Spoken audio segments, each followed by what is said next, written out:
Roberto Martinez is a new name on the manager list. Has he stolen Michael Carrick's job? It seems like Roberto Martinez and Julian Nagelsmann are being lined up to potentially take the permanent job at Manchester United instead of Michael Carrick. A couple other names on that short list coming out today. We also have lots of updates surrounding the futures of multiple different players.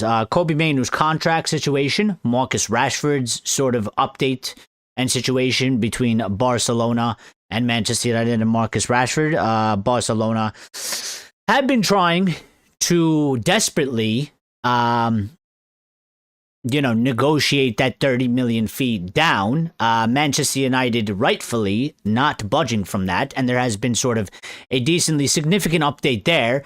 Lisandro Martinez potentially being sold. There's been talk about this. We got updates about that. So it's going to be a big, massive show, actually. And we haven't been live for a couple days, so hope everybody is doing well. Please make sure you smash the like button. Get that done, people. Important to the channel if you want to support us. Also, if you're new and you enjoy the content, subscribe. We're on our way to 3,500. We're 10 away from 3,300. And make sure you hit the notification bell icon. Very, very important. But we're going to dive straight into the news, straight into the most breaking updates, which is that Julian Nagelsmann, would be interested in a Premier League job and is expected to be available in the summer. Along with, obviously, we know De Zerbi is out of the job currently. All right. And he is expected to be on the Man United shortlist. Now, one of the other big sort of updates here is that Roberto Martinez is a name that is now being linked with the Manchester United permanent job. Apparently, Manchester United have internally discussed the Portugal boss, Roberto Martinez, as they create their shortlist for the next head coach. Okay? Roberto Martinez obviously is going to the World Cup with Portugal. He will be there in charge. But after the World Cup is done, after the World Cup is over, loads of these managers that are sort of in these positions at the World Cup, they will be available. Now, we've had many discussions so far on this show between me and the community that many people don't feel like it's such a good idea to really kind of get these managers that are potentially or are at the World Cup, because potentially they may be in the competition for a while, and that competition does run from late June to at least mid-July, especially if you're going to the semifinals, even the quarterfinals, maybe even the finals. You won't necessarily be able to get out of there and get into the Manchester United job until mid-July, and then obviously, half the summer is over. Preseason will start shortly, and you need to shift gears kind of quickly, because you got to go from, being a manager on the international stage to coming in at Old Trafford, getting your feet settled, and, start to get going, because the season is going to start basically a month from the end of the World Cup. So there's not a lot of time, really, to dilly-dally if you're going to be one of these guys that is involved in the World Cup and then going to take over the Manchester United job and role. What I will say right off the bat is, as I've been consistent throughout this whole time, I'd rather keep Michael Carrick at this point, as it's gone so far. Still very early for Michael Carrick, but he's done exceptionally well. Way better than I thought he could have done. Not because I don't think he's a good manager, but just because of the situation. And I think, again, if Ineos is coming to me and you're telling me Roberto Martinez or Michael Carrick, I don't really rate Roberto Martinez as a type of manager that I'm going to get super excited for. Nagelsmann, I think, is a bit of a different story, but Roberto Martinez ain't really doing it for me. And I would say I'd probably definitely go with Michael Carrick, especially if he continues his performance, his form of what he's been doing since, he started. I'm not really a fan. I don't really think Roberto Martinez is that good of a manager, to be quite honest. I think he is just another sort of average guy that's doing a job on the international stage. And I'm sure there's somebody out there saying, look at what he's doing with Portugal and he's done a good job with them. And I would say, don't ever come to me with the comparison of international football and then the English Premier League specifically, but also just league club football. It's two different aspects, two totally different, not even on the same page, not even on the same plane, not even close. So, but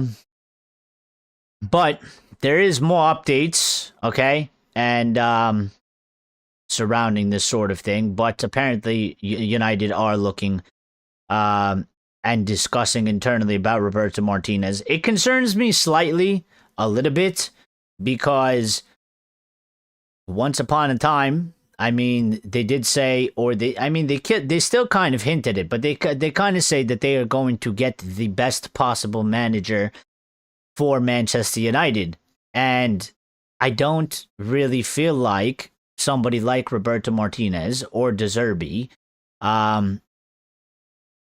or Glasner, really fits that description. And it's one thing. Listen, if you don't do it, be honest about it. Okay, be upfront about it.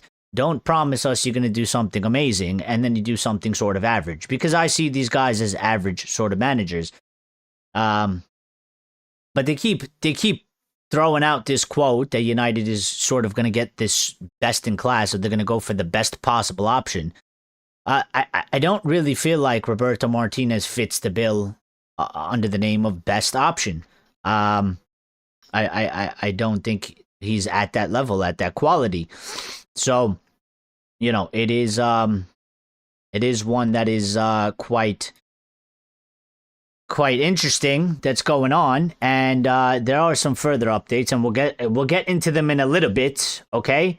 But also, we do have a couple updates that we need to hit on concerning Lisandro Martinez, because Lisandro Martinez, all right, obviously our butcher, has been playing fantastic, okay, since he's come back, and he missed last match because of a minor injury, according to Michael Carrick.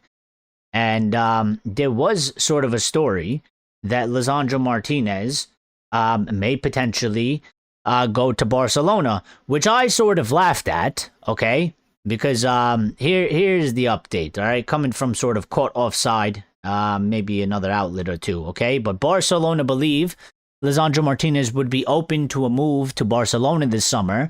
The club feel like Manchester United could be willing to sell, with the defender nearing the final year of his deal.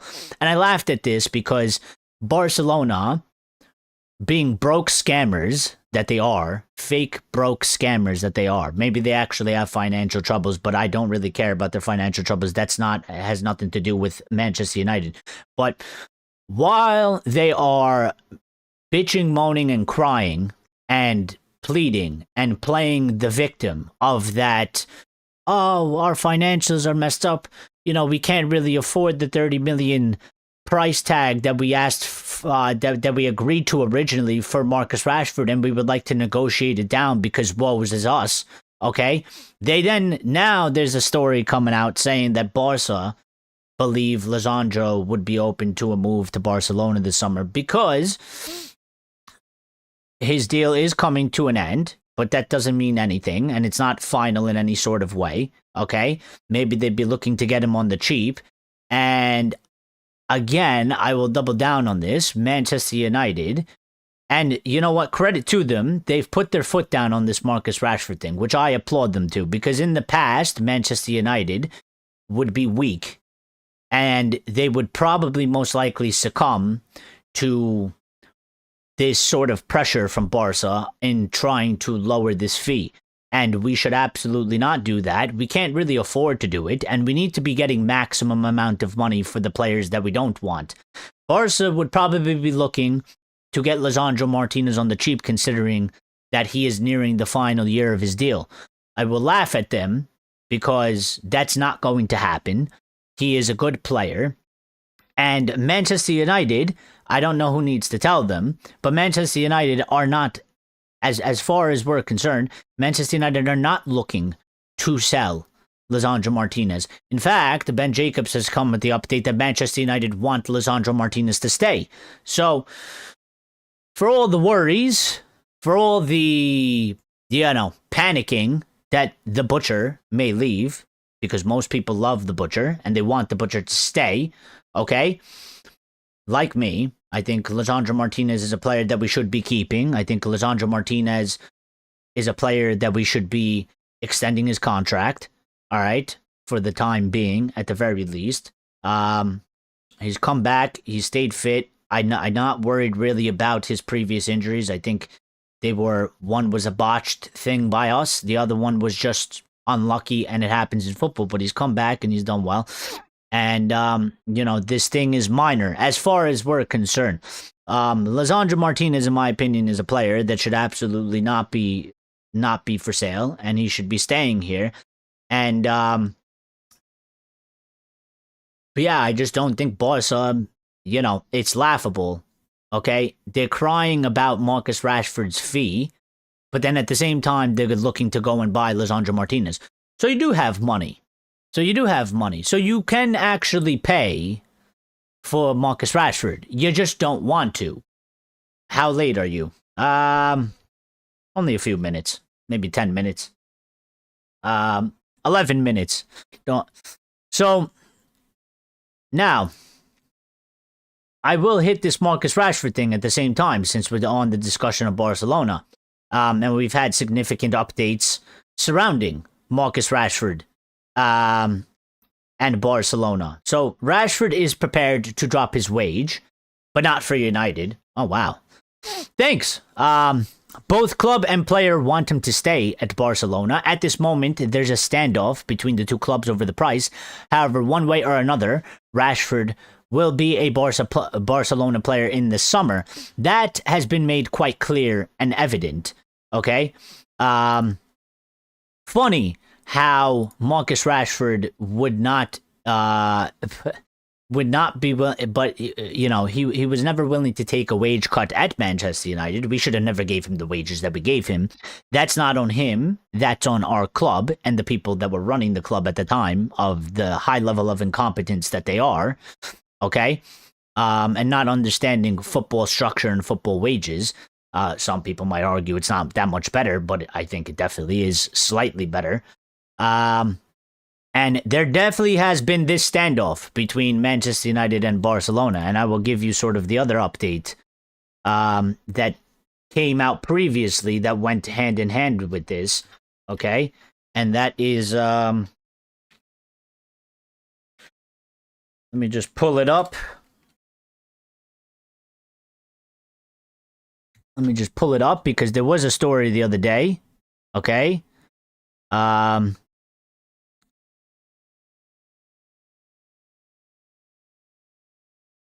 This was from Fabrizio, which was the other day, saying Barcelona made progress in talks over personal terms with Marcus Rashford for a potential permanent move this summer. Barca want Rashford to stay, but Man United insist no discount on the 30 million buy option clause. I applaud the football club for this, okay? Because as I was just saying, all right, and I will give Ineos credit when I feel like they deserve it, and I will criticize Ineos when I feel like they deserve it, okay? I'm not one of these people that sits in the camp and hates on everything just because I dislike or, whatever, I feel some type of way, okay?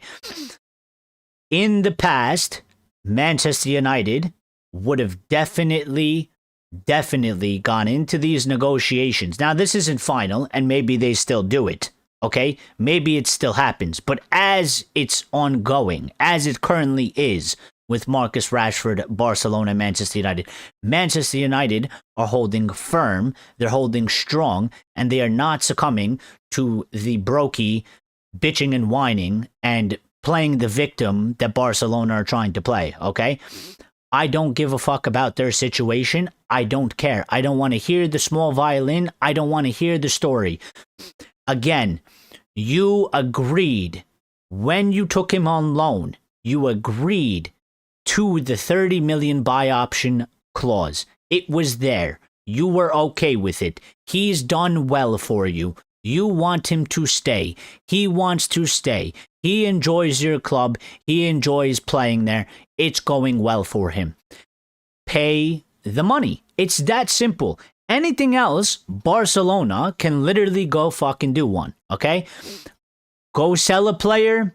Do whatever you got to do. Go pull more levers or whatever. Go, add another name to the Spotify new camp. Whatever it is. I don't give a shit. Manchester United should not have to pay and bail Barcelona out, especially in the circumstance that he has done well for you, okay? And you like him, and you want him to stay. That's not our problem. That's your problem to figure out. And Barca have been pissing me off. This football club that, I'm going to be quite honest, they are a historic football club. And they are one that many people have looked up to in terms of stature, okay? And I think the way that they have been going about things is quite embarrassing and disgusting for a football club, okay? There's allegations that they had Lewandowski missing goals so they didn't have to pay Bayern Munich fees for scoring totals amounts of goals. They then are trying to weasel their way out of an obligation, not an obligation, but an agreement that they made with Manchester United for 30 million. Okay? I was concerned because, again, in the past, Manchester United, 100% under Ed Woodward, under Richard Arnold, if this was a situation that developed under them, Manchester United would definitely 100% succumb to Barcelona crying, and we would end up selling Marcus Rashford for probably 15 million euros. And as far as it's going right now, that doesn't seem like it. Manchester United are standing absolutely firm on this, as they should. And if Barca back out on it, or it doesn't happen, well, boo-hoo for Marcus Rashford. Sucks for you. Sometimes you don't get everything you want in life. And we need to look after ourselves. We need to protect ourselves. And then we need to go and make the moves, the necessary moves we got to make sure that a deal permanently for Marcus Rashford happens somewhere else for another football club. We cannot take a L on this. One, because as you've all seen, we are 1.3 billion in debt. So I know people don't like the penny pinching, but every penny does count in this situation, unfortunately. Okay? And again, he's done well. There is no situation from any other football club where they loan a player to a team and he does well and they end up renegotiating the deal and end up getting less money than what they first negotiated for. No, there has never been a situation that doesn't happen at football clubs. If this was Liverpool, if this was Chelsea, if this was Arsenal, if this was anybody, there is no fucking chance, zero, that they would agree to a deal. Manchester City, there's no chance that they would agree to a deal where they are receiving less than the 30 million that was originally in there. So, again, as per reports, at this current moment in time, Manchester United are standing strong on this 30 million. They are not, and listen, it's a bit of it's not the easiest situation for the club to deal with, okay? Marcus Rashford is on very high wages. There's only a handful amount of clubs that might be able to pay that. He is willing to take a pay cut, according to him. But there's also the other aspect that Marcus Rashford can sort of do a strike type of thing where he refuses to accept any sort of other deal from any other club and make it much more difficult for Manchester United to get a deal across. Now, there's a little bit of play in Manchester United's court, again, because it could come down to a situation, well, your future is going to remain uncertain. You're not going to come back to this football club. We shouldn't give him a way out in that. I'm not one that believes that Marcus Rashford should come back to this football club. I think his I think the curtain has closed on his career here. I think we've moved on as a team, as a football club. He's moved on as a player. His time is his time. There should be no going back. There should be no looking back. Some of our fans don't feel that way. They would gladly take him back. I am not in that camp. I think it's over. And I don't think that he should come back. Renoso says, seriously, if there's one club whose slimy arrogance is a characteristic from board to players to fans, it's motherfucking Barcelona. Here in SoCal, they are my least favorite football club. Well, listen, I respected Barcelona for time, forever, because, listen, they accomplished great things. They were a massive football club, and they produced amazing players. They won, amazing things. And I always liked sort of how, I liked the structure as well, in terms of that I was jealous that it was sort of fan-led or fan-owned to a certain degree, and they get to vote in their people. Obviously, the people that ran their football club and sort of destroyed it financially by doing the stupid things that they did, and they are where they are now. But I do find it quite distasteful and sort of the way they've gone about it afterwards, okay?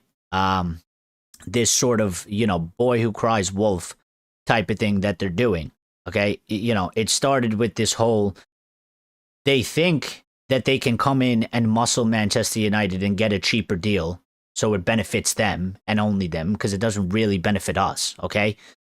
Because Marcus Rashford, the thing about Marcus Rashford is, Marcus Rashford was never necessarily a bad player, okay? We saw what he could do when he's on top of his game.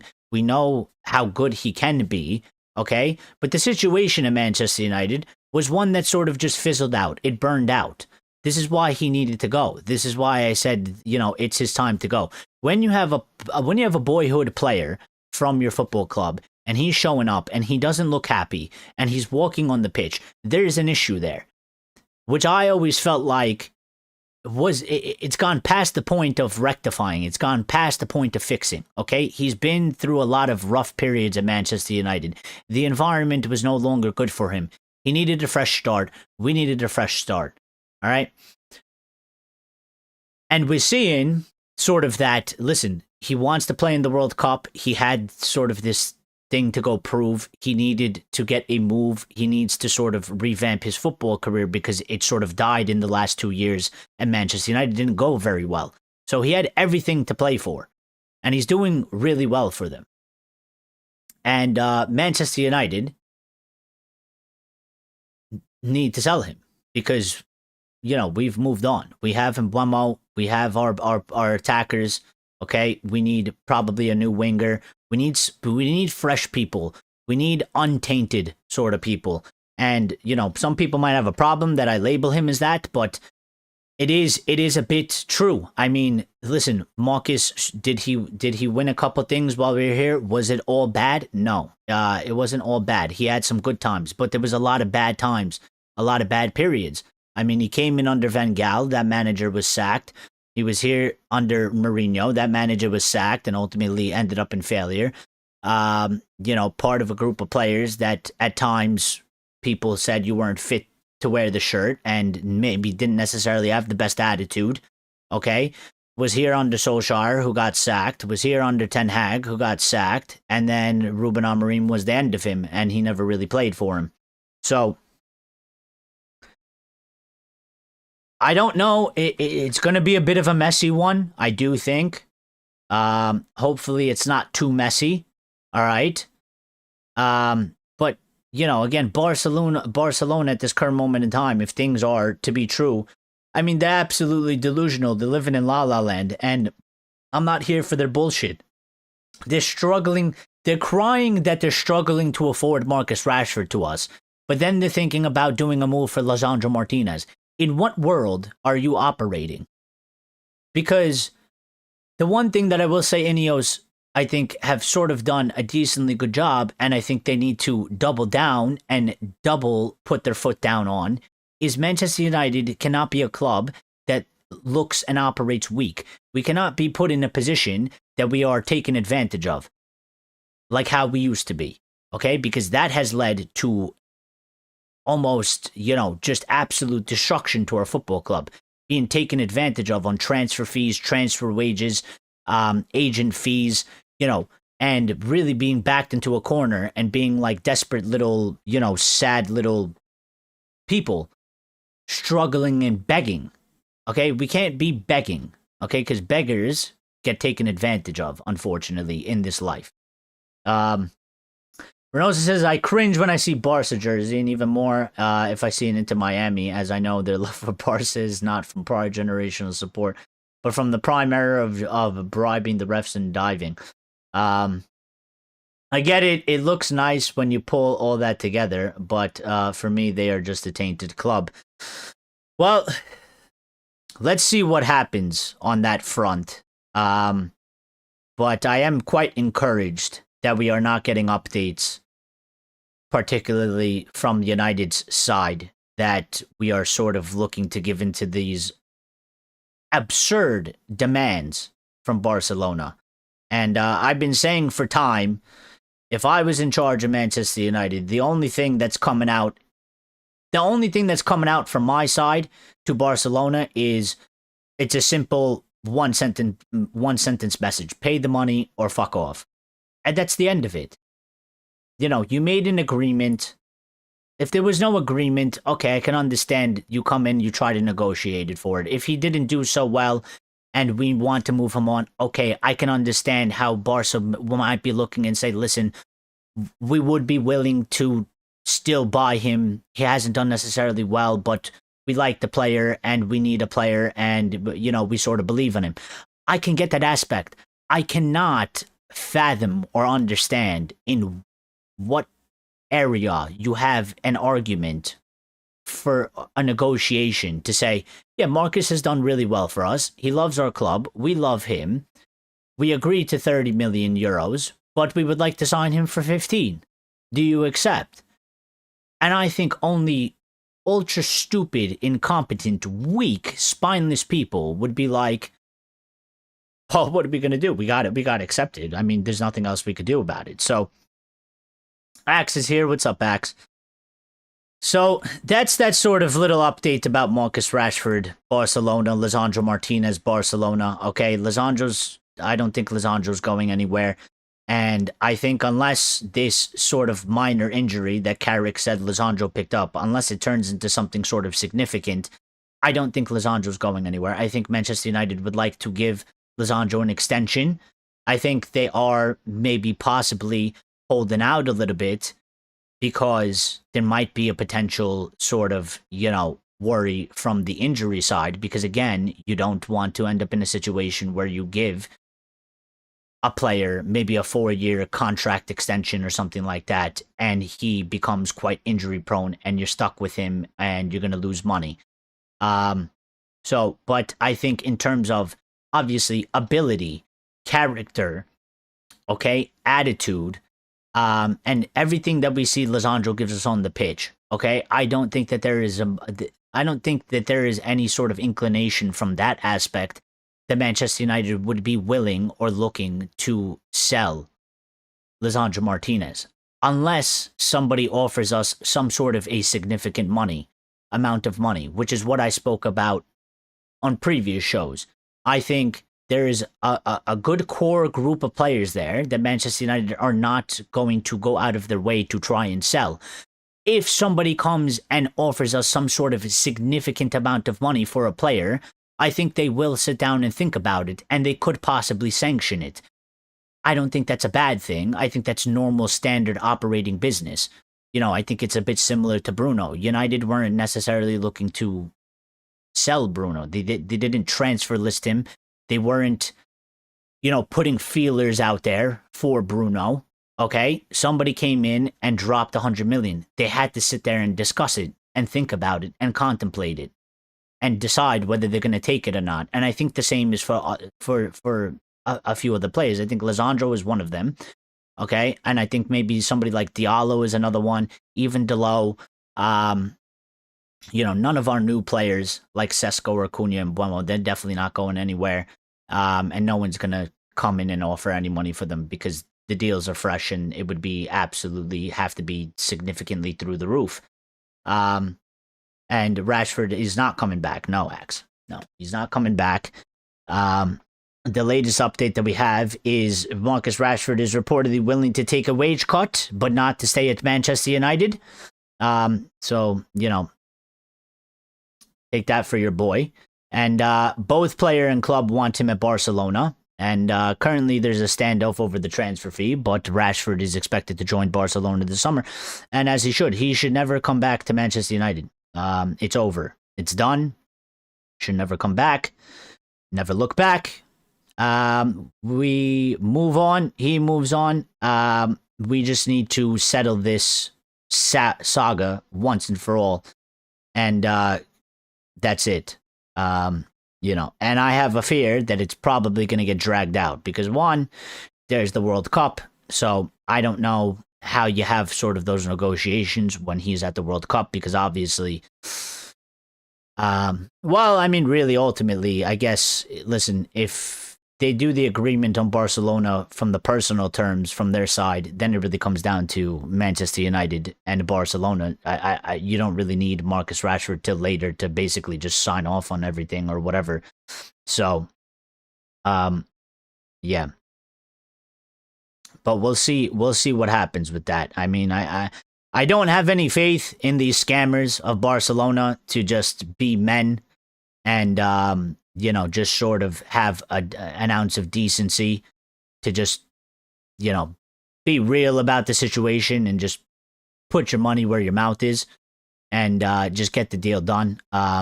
We've seen them over the past couple seasons. They are sort of, kind of like Renosa said, they are acting quite slimy in the transfer window. I don't like it. I don't like doing business with clubs that act this way. Borussia Dortmund is another club that, for me, has burnt all bridges between us. I would not be favorable to them in any sort of way. I would not be looking to do any sort of favor for them in any sort of way. But yeah, let's move on to some other transfers. Okay. So once upon a time, if you all remember, okay, Angelo Stiller was part of the midfield rebuild sort of conversation. His name has gone kind of quiet, specifically since Ruben Amorim was sacked out of his job. All right. And, Elliot Anderson has remained, Carlos Baleba has remained, and Adam Warren have remained. But Angelo Stiller's name has gone quite missing from these updates. We have received updates surrounding Angelo Stiller, okay, coming from Ben Jacobs again. And he said, I think, about two things here. So he said, I don't get the impression at this stage that Manchester United are advancing on Angelo Stiller. They're waiting to see whether Stuttgart remove the release clause and Stuttgart have the ability to pay 2 million euros and get rid of the release clause. So interesting on that one. Also, I would add in to Ben Jacobs' sort of update that he is also, listen, he's in the Bundesliga. Doesn't mean a whole lot because, we signed Sesko from the Bundesliga, but when you mix it into the reports that United are looking for, again, Premier League proven players, and, the top targets are the three that are playing in the Premier League and are at Premier League clubs, okay, might be a reason for why he seems to be way more down the pecking order now than maybe once upon a time when Ruben was here, in the job and the updates we were getting in at November. There's also, this whole situation about his release clause, because he does have a release clause, and, United loves release clauses, makes everything much easier for us. And we would love to do anything that has a release clause. That's good amount of money, but they have this option to remove the release clause, and all they got to pay is 2 million euros for it, which I would assume if somebody goes to activate the release clause, I assume they would immediately activate it. I think they're leaving it in there to drum up interest. I do think that there is, I believe, if I remember correctly, that there is an expiry date on their ability to remove that release clause, which would make sense as to why Manchester United are sort of potentially sitting there and waiting to see if Stuttgart do remove the release clause or not, because I think that they can only do that by a certain time. I think it expires, so they might be waiting till the last second to do it. So we're gonna have to wait and see how that plays out. For that, focusing again more on the midfield. Okay, Sandro Tonali, new one, or more recent one that has been talked about, and many fans like him. I like him. I think he's a very good player. We got this update again. Ben Jacobs, Tonali wants a return to Italy. All right, Manchester United have discussed signing the midfielder. However, Arsenal are prepared to advance and explore a deal seriously if the player opens the door to a Newcastle exit, which is sort of a big bump in the road for any United fans that would like Sandro Tonali at Manchester United, because, listen, he might want to return to Italy, okay? And maybe he just says, I don't want to stay in England, and I don't care if it's Arsenal, United, Chelsea, Manchester City, I don't care. I want to go back to Italy. And maybe he does that, and maybe it doesn't matter what you offer him. Maybe he just wants out of England. Maybe he wants to go back to his home country, and he wants to go back to playing in the Serie A. All right? But if he is to consider staying in the Premier League, this is going to be an exceptionally hard thing to do, because he is a good player, and I'm sure it won't just be between Arsenal and Manchester United. It will be between another probably 3 top Premier League clubs. City can always get involved. City are spending money like no tomorrow. They've sort of shifted from what they've done in the past, where, in the past, they were basically only spending about 60 million and no more, and the wages, they weren't putting it anything higher than, I think, like 200,000 a week or something.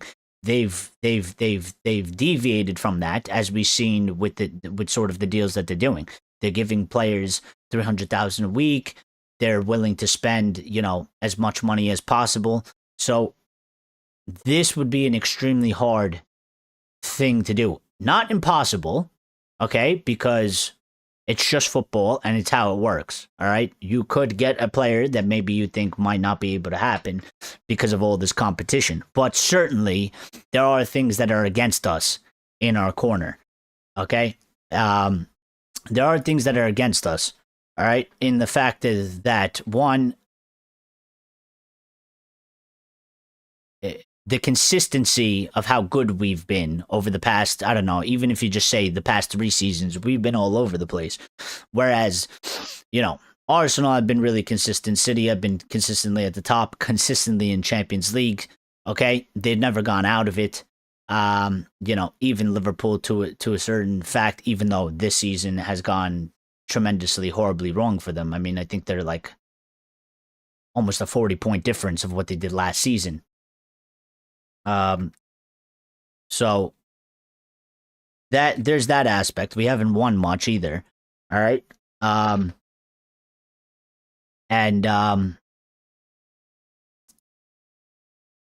Yeah.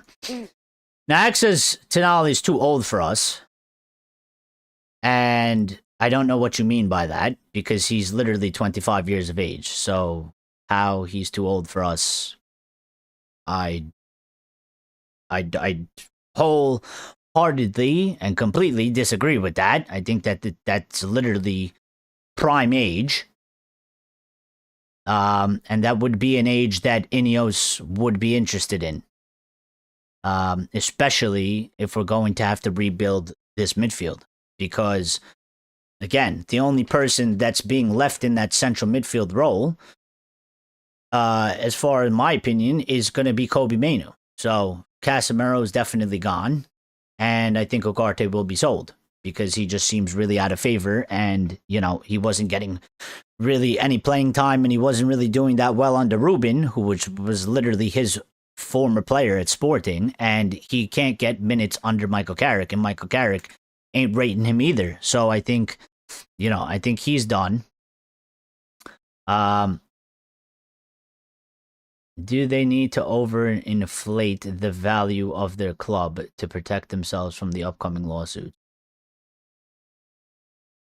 Read me the ages of the other targets of centre mid. Well, 21, probably. I think most of them are 21. I think Elliot Anderson is 21. I know Baleba is like 21. And Adam Wharton is like 21. They're all like 21. But again, I don't think that means much in terms of they happen to be all that age, but I don't think that means that Sandro Tonali is totally out of the running just because he's 25. 25 ain't that old. And we bought sort of, I don't know, Mateus Cunha, De Ligt, they're about the same age. I think even Brian and Buemo. So I think if Tonali was maybe 28, I would accept that. Okay, and Buemo is 26. All right. So we've bought in players in that age. I mean, I kind of see what you're saying, but I don't think it really fits there. I mean, yes, the three guys, they are young, and maybe they want one of them, and maybe they get one with a little bit more experience in it. Because they are saying that we're going to get two, or they've been trying to say that we're going to get two. Okay, and I think it's going to be difficult to get two out of the top three of those Baleba, Wharton, and Elliot Anderson. I think we'll end up getting one, and I think we'll then have to pivot to somebody else. I kind of feel like for us to get two out of those three, I think would be, I mean, it would be immense and it would be huge because I think it's a huge statement to win to win two out of the three transfer battles out of that. And obviously Baleba is more in our camp, and he's sort of the least stressful one because he's more of like a Cunha and Buemo. He wants to come to us. But to then win and beat out for Elliot Anderson and Adam Wharton when there's going to be the clubs of Manchester City, probably Arsenal, Liverpool, and potentially Chelsea, because you never know. Chelsea could just enter whenever they want. I think it would be, it's quite difficult to end up with two out of those three. So we might have to pivot. I don't think him being 20, now maybe him being 25 means that maybe he's not necessarily at the top of the list, but I don't think him being 25 totally discounts him. I don't think that at all. So, listen, he's a very good player. He can obviously compete in the Premier League. You know, he's been a very good player for Newcastle. I liked him before he went to Newcastle. I would have liked to get him before Newcastle got him. You know, it was a player that I always thought had really good, you know, potential and good talent from Italy, and I would have liked Manchester United to sign him. We never did. Maybe we can do it now. So we'll see how that goes. I mean, there is quite a bunch of interesting sort of things going on here. I mean, you know, Newcastle have maybe sort of an issue, sort of a problem. You know, they haven't had a great season. I do sort of believe and think that Eddie Howe will be relieved of his job at the end of the season. I don't think he's going to survive. And there might be sort of a major shift and sort of reconstructuring going on in Newcastle. You know, there's been talks about Anthony Gordon potentially being, you know, sold or asking to leave. Sandro Tonali, Bruno Guimaraes. You know, these are big players for them. And then there's also the opposite side of Nottingham Forest, who potentially are, you know, going to get relegated, and they have a few players. You know, Elliot Anderson is one. Morgan Gibbs-White was mentioned the other day, and they got another guy in there as well. So, yes, Eddie Howe. Lauren says, "Hola." I can't speak Spanish. ¿Qué tal? More games coming up finally. Well, yes, we do have the Crystal Palace one coming up. And maybe we'll talk about it in a little bit towards the end of the show, okay? But we do have some more transfer updates. Now, the one thing sort of one thing that we need to, I guess, clarify. Even though we sort of clarified that, and I think there's no possible way this was ever going to happen. And I was saying that there's no possible way this is going to happen because it just sounds ridiculous. It sounds stupid, and it sounds far fetched. And with the more matches we play, and the more performances we see Senny Lemons putting in, and the more performances at the quality that Senny Lemons is putting in, okay, it's becoming quite more far-fetched. But there is this sort of back and forth for I don't know what reason. I guess it's just, the life of Manchester United, okay? Every once in a while, we get an update that Andre Onana is somehow looking to weasel his way back into Manchester United and try and stay and reclaim sort of his spot, and that he believes that his United career isn't over. And I keep saying, I don't know, one of his mates, his friends, a family member or something, somebody should give him a ring if it's true and tell him, did you suffer a fucking knock to your head or something? Because you're quite delusional. Your career at Manchester United is over. There is no way that you will ever come back, okay? And again, if I put myself into the role of person running Manchester United and in charge, I don't care if Onana comes there and he's on his knees begging, crying, and offers to fucking clean my house for a year straight for free. It ain't happening. You're getting sold. You had your chances. You had your opportunities. You were shit. Okay? We signed a kid from the Belgium League. Well, I keep calling him a kid, but younger guy from the Belgium League. He's done what you couldn't do in 2 seasons in, what's it been, like 6 months or so? He is performed exceptionally better than you. There is no chance that you can ever come back to the football club. In fact, you shouldn't even have the chance, because realistically, if you weren't so bad, we would have been able to do a permanent deal for you, and you shouldn't even be technically on the books of Manchester United anymore. You should be already permanently gone. So we did get this update, Ben Jacobs, saying there is 0 chance Onana returns to Manchester United, which is the opinion and the belief that I've always held. I mean, it just, I would be stunned. I would be just dismayed. I would lose my shit if somehow, even if he was to come back and be the second string goalkeeper and be on the bench, I would be just flabbergasted that is what happens. There's no need for it. There's no reason for it. There's nothing from his side in terms of an argument that he can make that you would say, let's give him another shot. No, it's done. It's over with. Like some other players, it's done. It's over with. There's no going back. It happened. It's been disastrous, or it's gone horribly wrong. And that's it. Cut your ties, cut your losses, and let's move.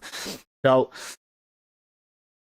he can hope and pray all he wants. But again, I think, if Ineos are going to do the job that we expect him to do, that we demand and for them to do, and that we deem ultimately the proper job to do, he's done.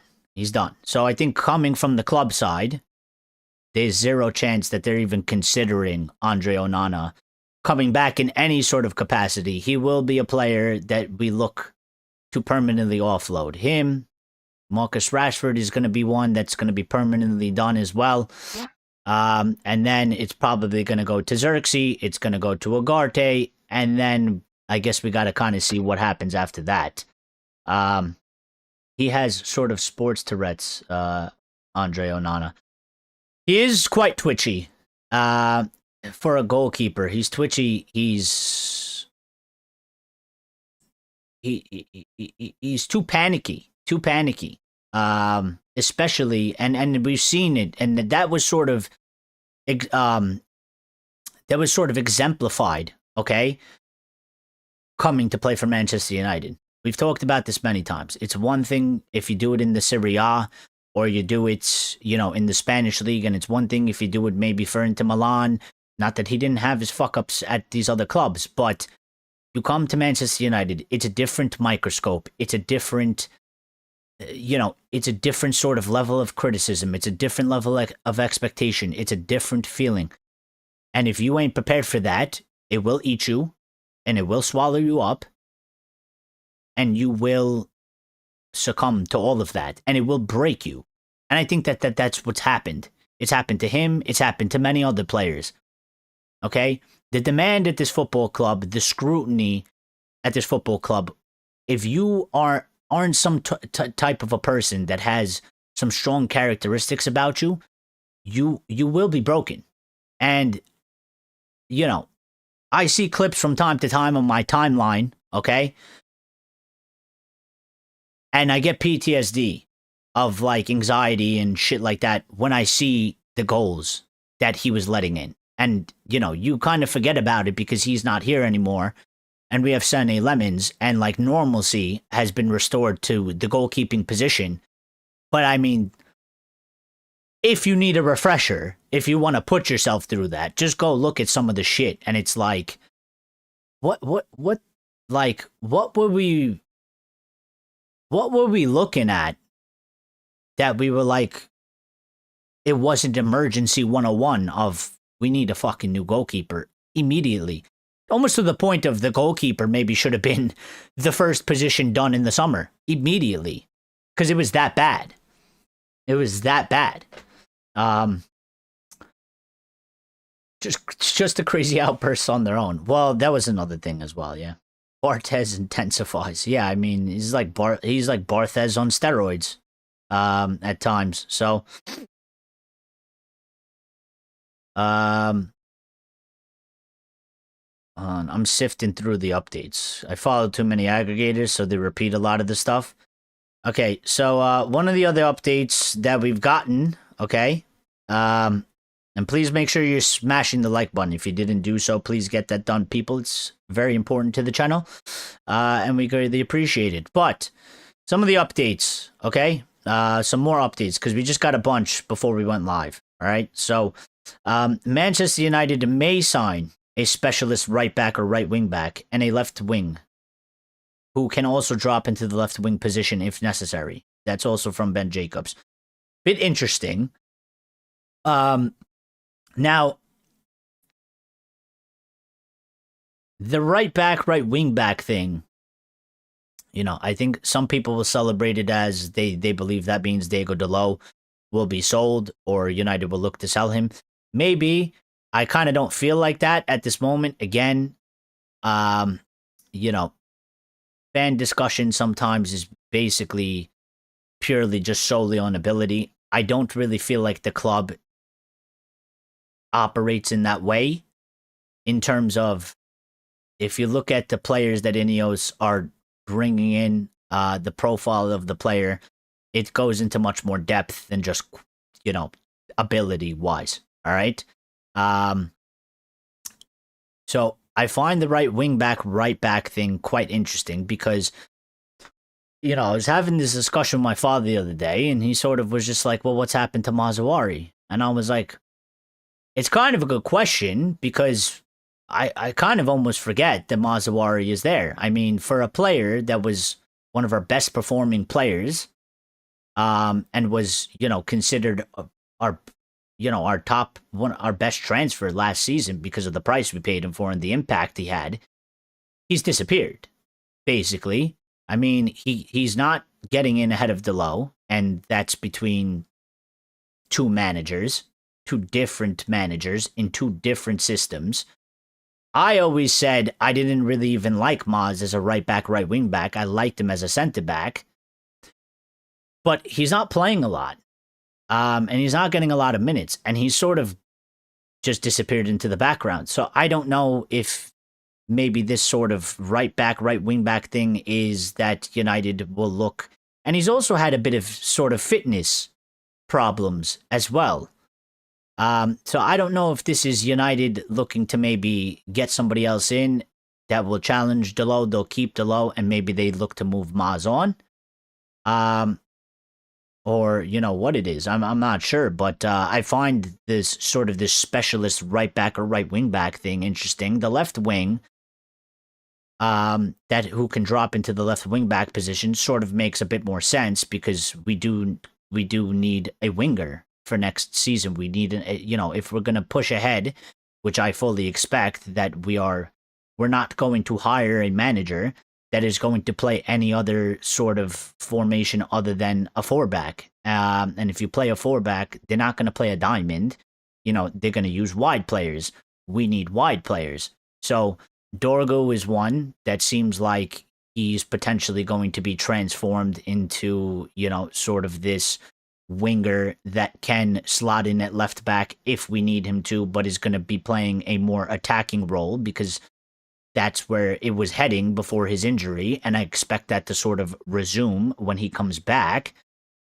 But we're going to need more depth for next season, and we're going to need more players, and we're definitely going to need to fill out the squad a lot more. So I think a winger is definitely, we're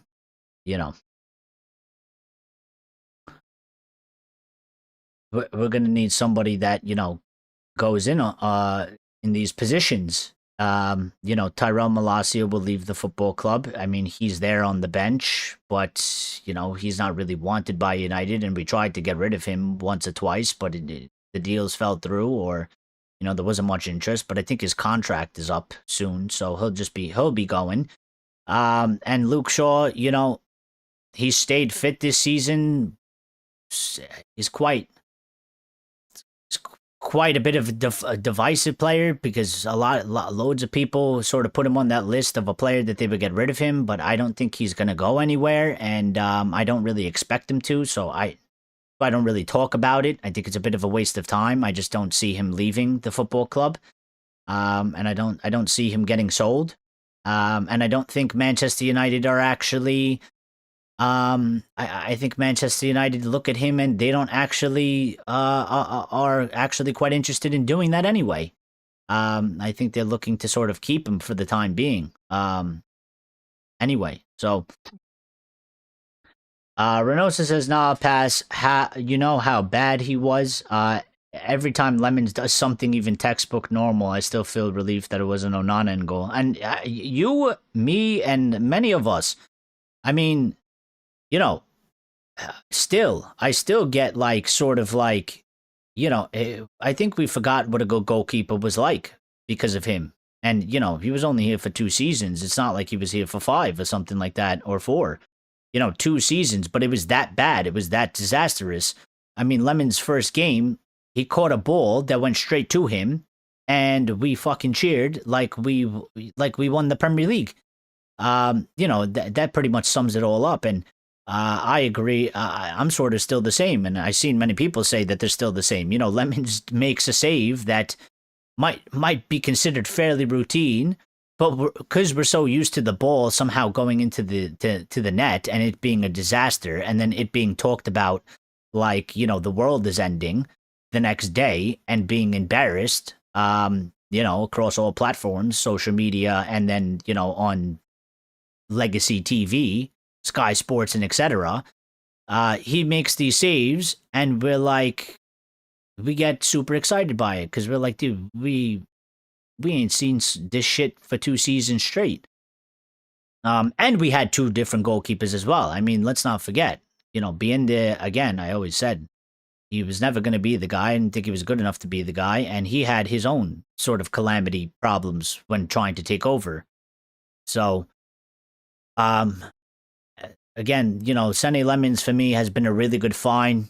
I'm proud that the club did this sort of move, and I'm proud that it's gone in the way that it's gone. And I like the kid a lot. I think he's a really good kid. You know what I mean? And I hope his career trajectory goes through the fucking roof. I feel like it can. He's not 100% done. He's not 100% the complete package. He's got some weaknesses, but dude, even in that Everton match, okay? And I apologize if this is sort of a trigger, but I am a bit unfiltered in this way. But dude, in the Everton match, okay? Everton were basically molesting him. All right? And I criticized it. I didn't criticize it a little bit, but what I said was like he sometimes seems a bit weak when coming out. Okay, I would like him to be a bit bigger. I would like him to be a bit stronger. But put that to the side and park it. For what they were doing on the set pieces and the corners and the way they were, and he came out and he handled every ball. Okay, I would like it to be a bit stronger, but he still did it really, really well. And he still held his own, and they still didn't score from it. And he still did what he needed to do. I think there's potential for him to get even bigger and make himself more of a presence off of those things. But he's still doing it exceptionally well. The price that we bought him for, these are the deals that get me the most excited. These are the transfers that get me the most excited, that make me feel ultra positive about Manchester United. Because I didn't know much about him. I didn't know what to expect. I was a bit worried that this was going to be a player that wasn't going to be ready. It wasn't going to be able to handle sort of us throwing him in there. And like I said, we've seen many players crumble. We've seen many players get eaten alive by this football club. And he was the total opposite of all, basically, my fears and my concerns. And we bought him for a phenomenal price. And this is something that I've been begging and pleading and crying, basically, for Manchester United to do for like years and years and years now. And I would like for us to continue to do more of those. I think for Ineos's side perspective, you know, if you're putting on their sort of boots, I think that area is a massive area where they could get a massive amount of W's. Because that's something where you could say, well, the football club wasn't doing this for 12 years. We stepped in and we're doing these sorts of deals, and it's benefiting the club massively. Number one, we're not risking a shit ton of money. Number two, we're basically taking players, giving them a step up. We're creating basically our own stars. Okay, and I know it's still early for them, but it's what we used to do to a certain degree. And you bring that factor back in, that's a good feeling, and that's a positive thing, and fans will get behind that. And then also financially, it'll benefit us. Because we could then start to operate, obviously, you know, Manchester United traditionally, we're not in the business of getting rid of our best players. But football is football, and when it comes time to it, you will have to maybe get rid of a player, sell a player, and then get a new player in. Well, if we're doing deals where we're signing players for the price like him and we're building them up into, you know, phenomenal players, we can then sell the guy later on for, you know, double, triple, 3.5 times the amount we bought them for, and we'll make money off of it. And then, obviously, if the club was operated properly and not by greedy bastards, well, you would say you take that money and now you can reinvest it into the squad, and we're operating a lot more cleanly, a lot more better, a lot more efficiently, and we're no longer, you know, losing significant chunks of money and operating from behind. Now we're operating from the forefront. So, someone reposted Tonali wasn't going to happen, which is a shame. Well, again, I think it's very early on these things, and maybe it doesn't happen, but listen, you got from now until the end of the window, or until, you know, a move happens. So I think at this moment in time, it's obviously all speculation. I don't think any sort of decision has been made, and I think anything can sort of happen. So at this moment in time, they can say he wants to go back to Italy all he wants. For all we know, he could end up at Arsenal. Maybe he ends up with us. I think it's way too early. And I don't think any sort of actual decision has been made. There's a season ongoing. I don't think he's sort of made up his mind. Maybe he has inclinations, maybe he has feelings, but I don't think any final decision. I think everything is open. And that it only makes sense because of where we are. I mean, we're about to be in March. I think everything, for the most part, you know, manager-wise, player-wise, I think everything is pretty much on the table and everything is open, and it could go in any direction. So, Mazawari is good. We just play one match a week. Well, I don't know. Maybe. I'm not saying that he's bad. But we're getting an update that we're looking to potentially get a right back, right wing back. Where do you fit that in? We'll have 3 of them? We don't need 3 of them. We don't need 3 of them. We need 2 in every position. But we don't need 3 of them. So, I don't know.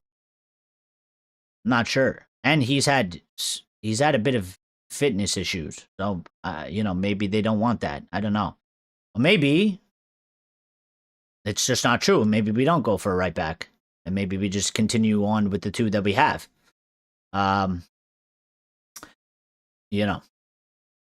wonder if wingbacks might come back, but not with Carrick. We have our 2 young wingbacks, or youngish, for Ahmad and the new 10s we bought for Ruben's system.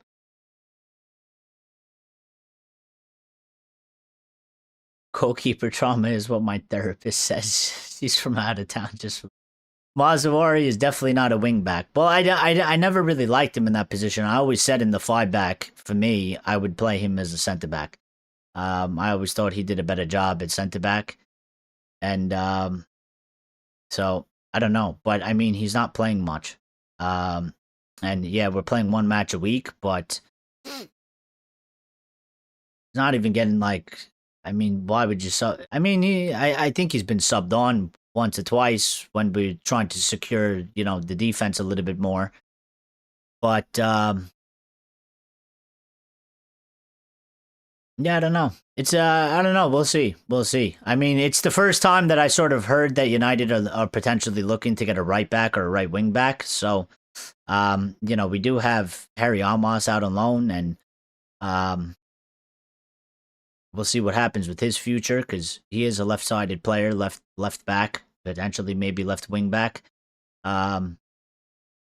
So those positions are quite interesting, because I don't really know how we would go about it, because I don't know what their plans are for the players that we have in those positions. So I suspect there's a middle ground between Ruben's system and Michael Carrick, going back to Ten Hag's midfield setup. Well, I don't really know. I think ultimately, listen, even if you play the fullback, okay, the right backs and the left backs, they do go forward. This is the argument I once made once upon a time when people were crying about the right wing back and the left wing back, which I said it's basically the same thing. Because in Carrick's system, or anybody else that plays some sort of progressive fullback, the right back and left back will go up. They will attack. They will join part of the attack. So either way, it's not gonna be a right back that just sits back and can't go forward. They will be a hybrid of a right back and a right wing back. They need to be able to get the ball, dribble up the field, be able to participate in the attack, make passes, put in crosses. And that's true if you play a 5-back with wing backs, or if you play a 4-back with a right back and a left back. I mean, if you look at what we're doing right now under Michael Carrick, Luke Shaw gets forward, Delo gets forward. They're part of the attack. It's basically similar to, what was going on under Ruben. The only difference is obviously Ahmad was playing right wing back, and it was a bit more balanced in terms of you had an actual winger on the right side, you had more of a defender, and Luke Shaw wasn't playing left wing back. We had Dorgu, who at that time was considered a defender. So I think in that sense, Lawrence, I think I think maybe it is sort of a middle ground, but I think it's just because, listen, Ineos have made it quite clear. They want, and I think it's important as well, and I agree with it, and I agree with sort of it makes total sense, and I think it's sort of a good aspect to have throughout your team. You don't want a static sort of player. You don't want a player, maybe other than the striker, Okay? You don't really want a player that is like, can only play basically one position and is no good in any other position. You want versatility. You want a player that can play left back, left wing back, that can be attacking, defending. You want them to be able to do both, you know. Because if they're decently good at attacking, if it comes down to it, let's say we're in an injury crisis, we can play that player there, and maybe we won't suffer as much. Whereas, you know, we'll be in deep shit if we can't. You know what I mean? So, for shifting the team around for different situations and stuff like that, it's good to have as many versatile players that can play a couple different positions, that can add, that have some different qualities that can, you know, be shifted around on the pitch. We're lacking width now. That's what I see. Well, we are lacking width. We are lacking width, which is why they are going to be looking to do, you know, I do think that a winger has to come in. Has to come in. And, you know, I wouldn't be too far off probably a left back. I mean, again, for me, there's a couple pieces in the puzzle that I think you have to sort of, you sort of have to put a stamp on it and say, okay, what is this player and how are we moving forward with him? You know what I mean? Like, moving forward with Dorgu, is it going to be like he is going to be considered more of a winger than a left back? And he will be a player that more than, you know, more often so than not, he's going to be competing for a wing position. And that's predominantly going to be his new position. Because if so, then obviously then we need to go to get more of a defender left back that can help with the attack. You know, sort of like Luke Shaw does. Like Luke Shaw has always been considered a left back. You know what I mean? Like he's not considered, we wouldn't consider him a winger. We would consider Luke Shaw a left back. So we would need somebody that's like Luke Shaw in terms of they can defend, they are good at defending, but they are also able to get forward and they can pass the ball, they can dribble, they can cross, and help out in the attack. So, Renosa says, yeah, people are stating things as if we don't have player profiles for certain systems when the fullbacks were really just deficient in certain things. A competitive club needed things a competitive club need in any formation. Well, that's what I mean. Listen, I mean, look at some of the players that we've gotten under Ineos. Okay, you know, Cunha can play a couple different positions. We've seen him play a couple different positions. All right, Bruno Fernandes is a player that can technically play a couple different positions in the midfield, albeit we'll say they're better at one position than the other, but they can do that. Ahmad is one that has proved himself to be able to do that as well. You know, he can, people once upon a time wanted him as a 10. I didn't really like him there, but I mean, you could technically play him there. Plays right wing, plays wing back, and does decently well defensive duty wise. I still see Ahmad, even though, you know, he's not in the right wing back position, okay, and we're not playing a 5 back. He's still doing a lot of the similar things, okay? Ahmad playing out there on the right wing. He's still tracking back, okay? He still does defensive duties. He still does a lot of the things that he was doing in Ruben's system. So, but we need that because every manager will have sort of their own specific, maybe sort of instructions or, you know, specific ways for a certain position.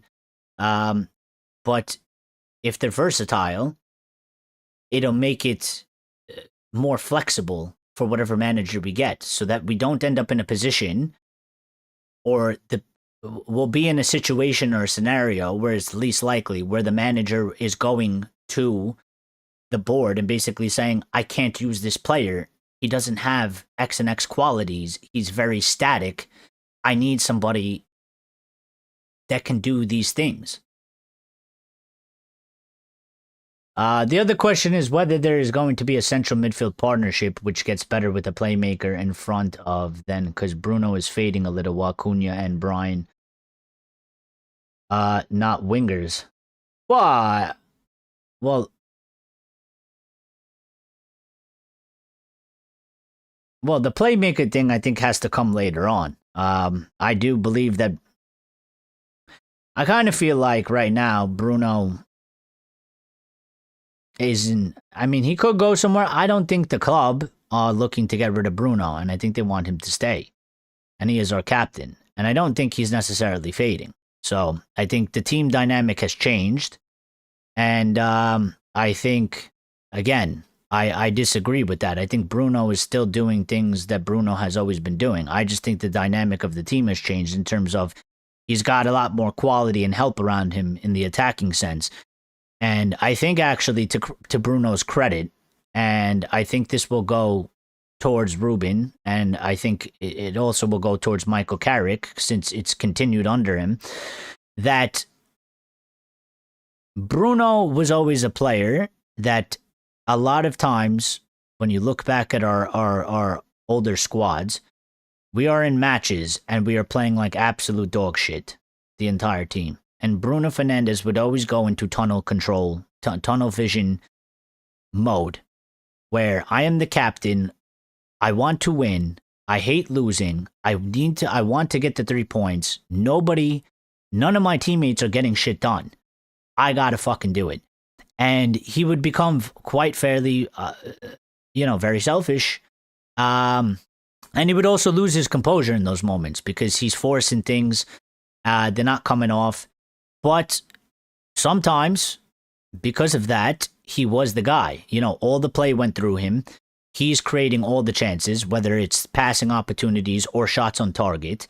And I feel like he doesn't need to do it as high as he does in terms of he doesn't need to be scoring all these goals that maybe he once upon a time was scoring.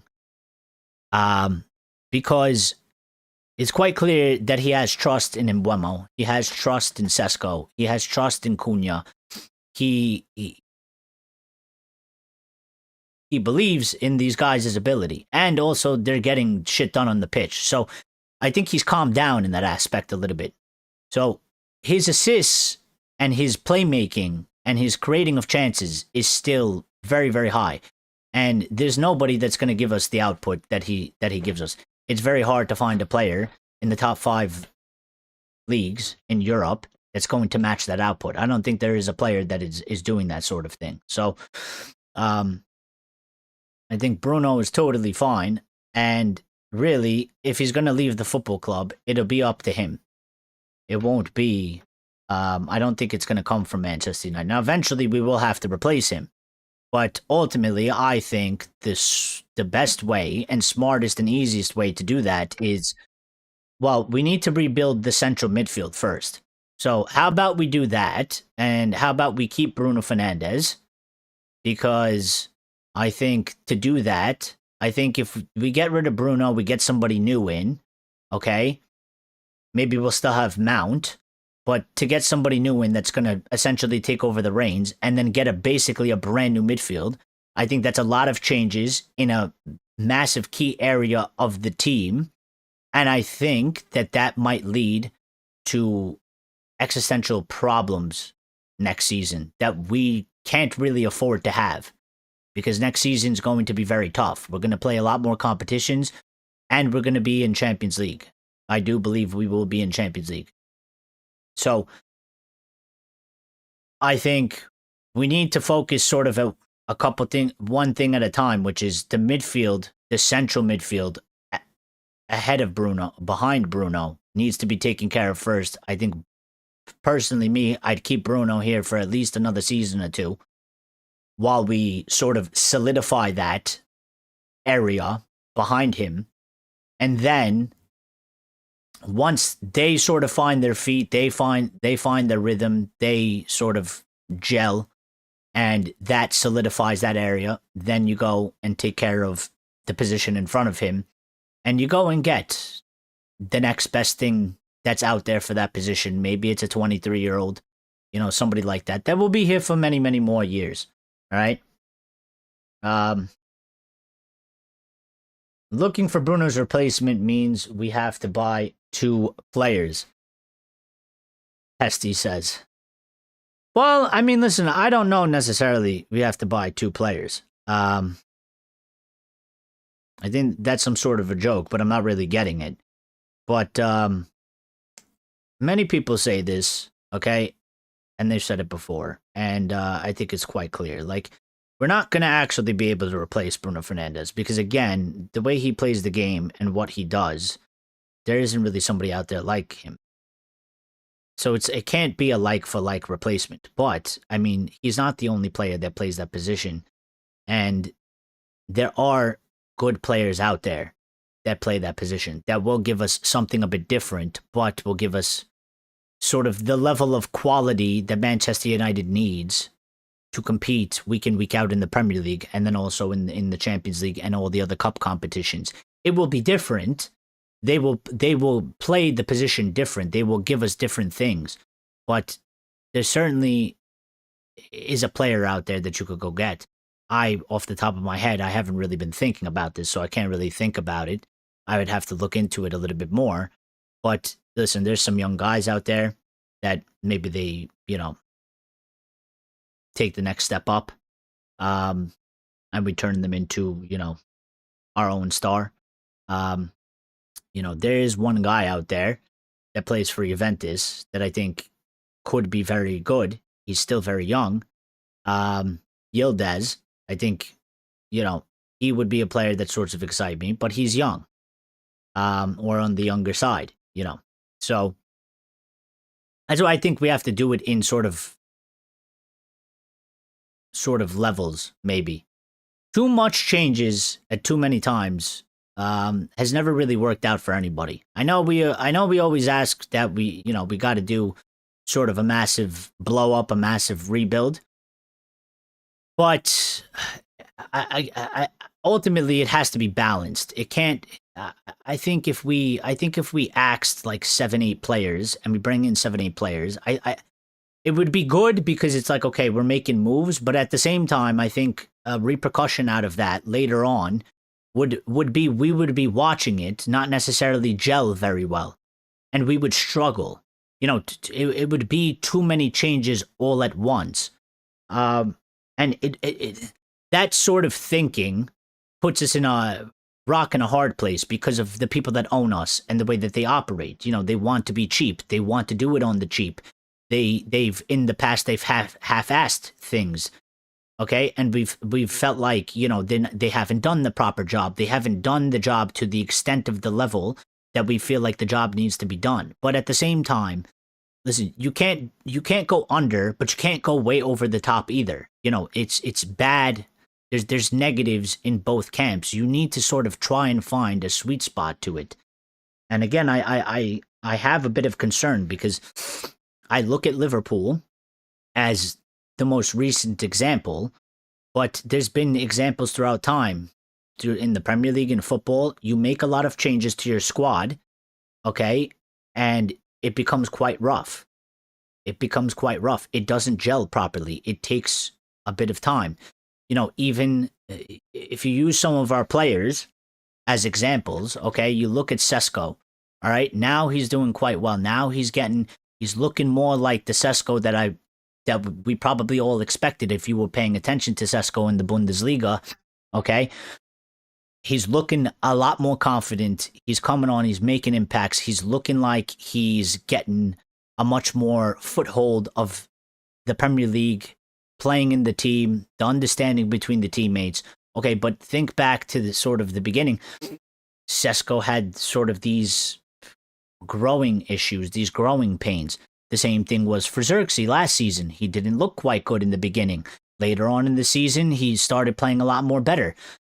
And that's where my head goes when I think of, well, if we bring in about 4 or 5 players and we get rid of some of our players and all these 4 or 5 players go into starting positions, what if they all suffer a similar thing that Sesko suffered or Xerxes suffered, and it takes them time? We can't afford to start the league in August and wait for them to get up to speed in the middle of February. The season will be over. It's too many players in the team that we have to count on for them to basically hit the ground running.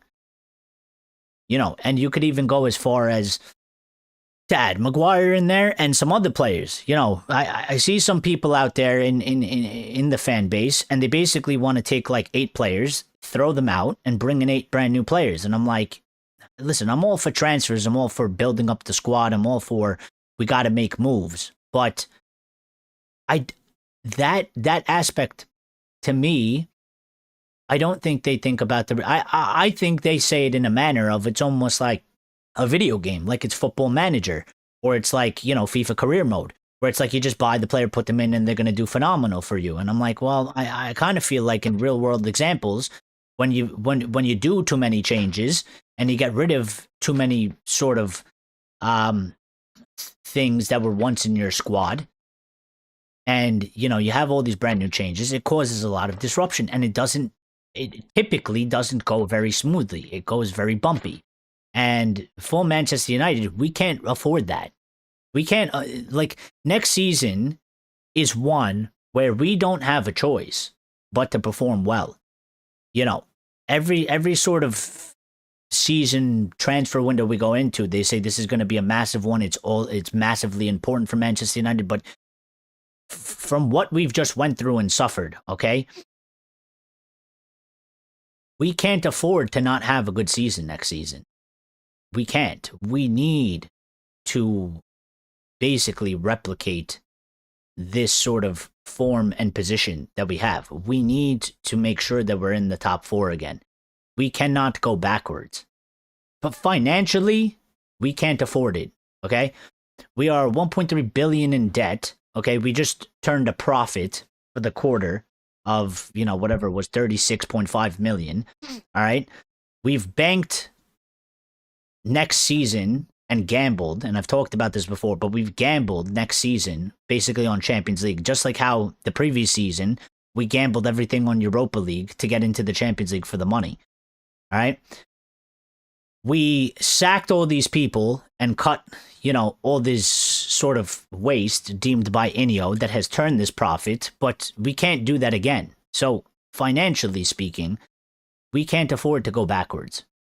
This football club, if we're going to go anywhere, if we're going to keep up, if we're going to make strides in competing, we need to secure ourselves next season. We cannot have a bad season next season. If we go backwards again, if we fall out of the Champions League again,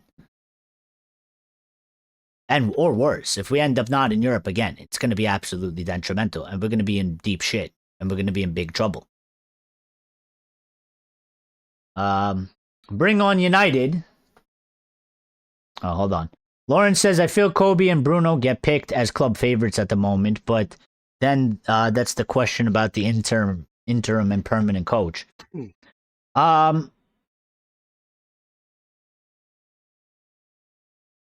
Well, I just think, I don't know if I'm reading that wrong, but maybe I'm taking it the wrong way or something like that. But I think Kobbie and Bruno get picked because who else are you gonna play? And who else is there? I mean, there's nobody. There's nobody to play. There's nobody there. Who are you gonna put in? I think by default they have to be club favorites because who's dislodging them? Who's better than them? Who's gonna play over them? We don't got anybody. I mean, Ugarte ain't starting over either one of them, and Mason Mount, one, he's not fit, and two, he ain't better than Bruno. So, and that's kind of how I see it. It's like, well, you want to maybe talk about Bruno, but I'd be like, well, I'd let Mason Mount go before I'd let Bruno go, and I'm letting Ugarte go, and I'm bringing in other players. And then you go from there. When the players come in, all right? And maybe, the one move that I would do for the attacking mid position would be, maybe I would get rid of Mount, and I'd go and get a younger guy. And he could sort of shadow Bruno, and maybe he challenges Bruno, all right, for that spot. But, you have to outperform him. And again, I think it's very hard to outperform Bruno Fernandes because Bruno Fernandes's output is phenomenal, and he's one of the top players in all 5 leagues in the top 5 leagues in Europe, and that's just the fact. Bruno second to Scholes, says Axe. Bring on United says, what's going on, party people? Just popping in to share. I hit 100 subscribers yesterday. Nice, bro. But I'm glad United are looking at getting a list together now. I still think the job is Carrick's. Well, we'll see how it goes. I mean, I think Carrick definitely is doing, the best possible job to keep himself, in sort of a pole position for the job. But I think again, it's still fair. It's still so early that it's so open that anything can happen. But we'll see. I mean, listen, I'm not against it. And again, I think there's a certain level of an argument that they can make for me. Again, like I always said, like if you offer me an Ancelotti, I'd really have to sit there and contemplate and think about it and be like, well, maybe we should go with him or something like that. But again, if you're telling me Roberto if Carrick does as well as Carrick's been doing, and we finish the season, we get Champions League and all that stuff, and you tell me, well, it's between Carrick and Roberto Martinez, I'm gonna be like, well, we're going with fucking Carrick. What are you saying to me? The same thing goes for De Zerbi. So I think if Carrick just continues to do as well as he does, as has been doing, which is his record is 5 wins, 1 draw, and we are unbeaten, and he's unbeaten, and he continues this sort of form all the way to the end of the season, then I think basically whoever's on that list currently, like De Zerbi, Roberto Martinez, and any of these other sorts of managers, I don't think they stand a chance, really. In my opinion, I don't think they stand a chance. I think Michael Carrick beats out all of them. And why not? I mean, listen, Arteta got his opportunity, and all he was an assistant for Pep. He didn't even have any sort of experience from that. And Michael Carrick, at the very least, went out on his own and managed the club in the Championship and did actually pretty well with them. And so why can't Carrick do something similar to that? Obviously, the club has to operate properly to help Carrick basically succeed going forward after that. But, we've seen him do 6 matches. It's not like he's incompetent or inept, and he always has in his back pocket that he was a really successful player at our club. He handled the pressures as a player. So I think it's much easier for him to handle the pressures as a manager in terms of, he knows what the club's about. He knows, the scrutiny that comes with it. He's not taken aback by it. He knows how big the club is and stuff like that. So I think he has some things that, these other guys, they don't have. De Zerbi, I think De Zerbi has more of a chance of coming in and being shocked. Sort of like how they reported maybe, Ruben Amorim and Erik ten Hag were when they came in. That they didn't really understand the magnitude of the conversation around Manchester United and the scrutiny and, how all these people talk about him. I think it's much easier for Carrick to deal with because Carrick already knows it. He lived through it. He was there as a player. He already knows these sorts of things. 1 second.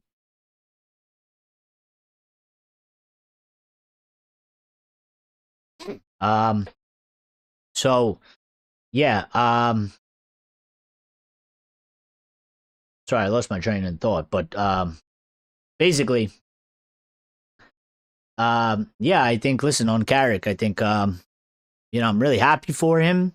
I was initially worried, because I had sort of Solskjaer PTSD, and it's not a hit against Solskjaer. What I'm saying is it was sort of a hit against the direction of the club in terms of how that went, what happened under him, and ultimately how it ended and stuff like that. And I was a bit worried that, maybe it would sort of repeat itself under Michael Carrick because of, being a former player and this and that. But, I quickly taught myself and learned that, listen, it's not going to be the same. There's different people running, there's sort of different people running our football club, okay? And Carrick is his own guy. So And I think as long as Carrick does the job that he's doing, he deserves every right to be considered for the job. And ultimately, if he wins that race, I won't have a problem with it. And I wish hopefully it goes really well. You know what I mean? I'll be confident about it. I like Michael Carrick. I like what he's done with the team. But I'm sort of just hoping and praying right now that, what him and the coaching staff has done is something that actually permanently sticks, because there is an element of PTSD that still sticks around from our former teams that we've seen it sort of fade. It's there. It looks like we've turned a corner. It looks like we might potentially becoming something sort of different than what we were seeing. And then it's sort of just at one moment, it almost evaporates. And it never comes back. So I'm still a bit anxious about that because it's happened too many times to us. But I do like Carrick's sort of demeanor. I like his sort of composure. I like how he's handled the job. He definitely feels like a guy that can handle the job. The way he speaks, the interviews that he's done, the way he presents himself on the touchline, the way he's handled some of the situations already throughout the matches in the 6 matches he's played. He sort of comes across as a guy that he is a bit more on the quiet, or he gives an appearance that he's on the quiet side. But Rooney did say it, and I did kind of believe it as well. Like, he said, don't let that fool you. Like, Carrick is a fucking killer. And I sort of get that vibe from how he's handled himself. He is quite professional in it, and he does feel like, from what I've seen from him so far, he does sort of give off that vibe of like, he's not shaken in his boots. He's not taken aback from this job, from sort of the responsibilities and the pressure that comes with it. He seems quite comfortable in the position, and that's one of the things, or a few of the things you need to have to be a Manchester United manager. Because like the players, like we spoke about before with the players, and it will eat you alive. You will crumble. You will get destroyed. And you know what? I think it probably happened to Ruben. And I think it probably happened to Ten Hag a little bit at some point as well. Carrick just seems like he slots right into it,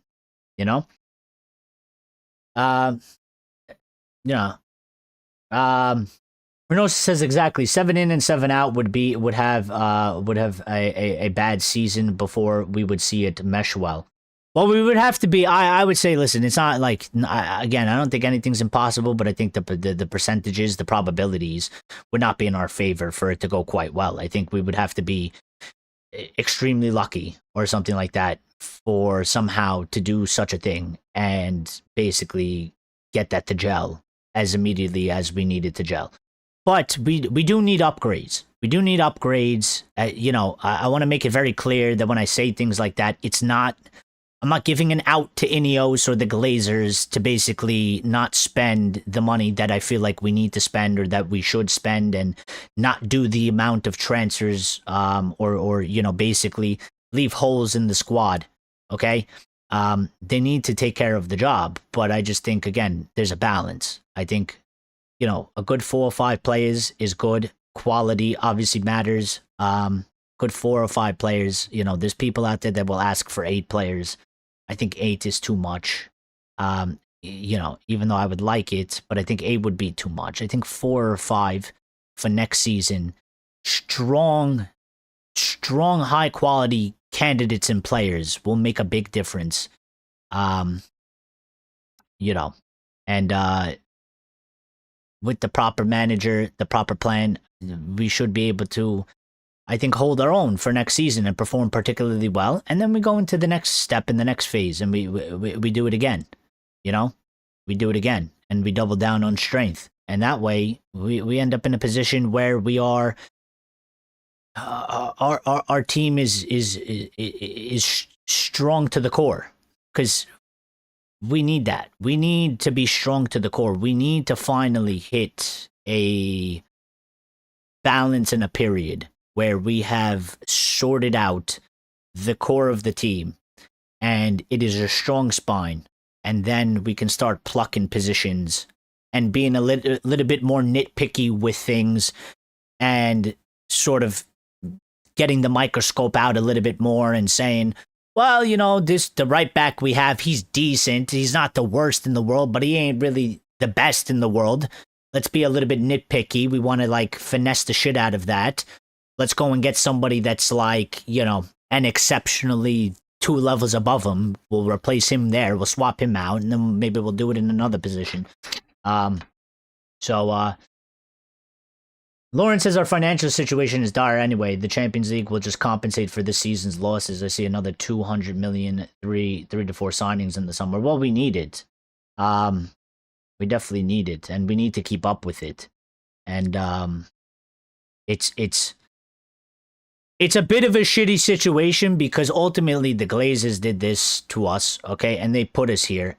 But ultimately, it's a bit of a sweet and sour double-edged sword type of thing, because Manchester United should be sustainable on its own. And this is what Ineos has sort of been pushing, right? They've been saying that we want to get United to be self-sustainable. And we should be self-sustainable. The problem is that we were self-sustainable. The Glazers fucked us into a position where we are no longer sustainable. So now we have to do things that we don't necessarily like or agree with or think it represents Manchester United to basically return us back to being self-sustainable. And people have to pay, fans have to pay increased ticket prices. People that worked at the club have to pay with their jobs to basically pay for the Glazers' greediness. And that's bullshit and it's wrong. But at the same time, and this is why I always say they have us kind of by the balls, because at the same time, in the situation that we find ourselves in, there's no other way out of it.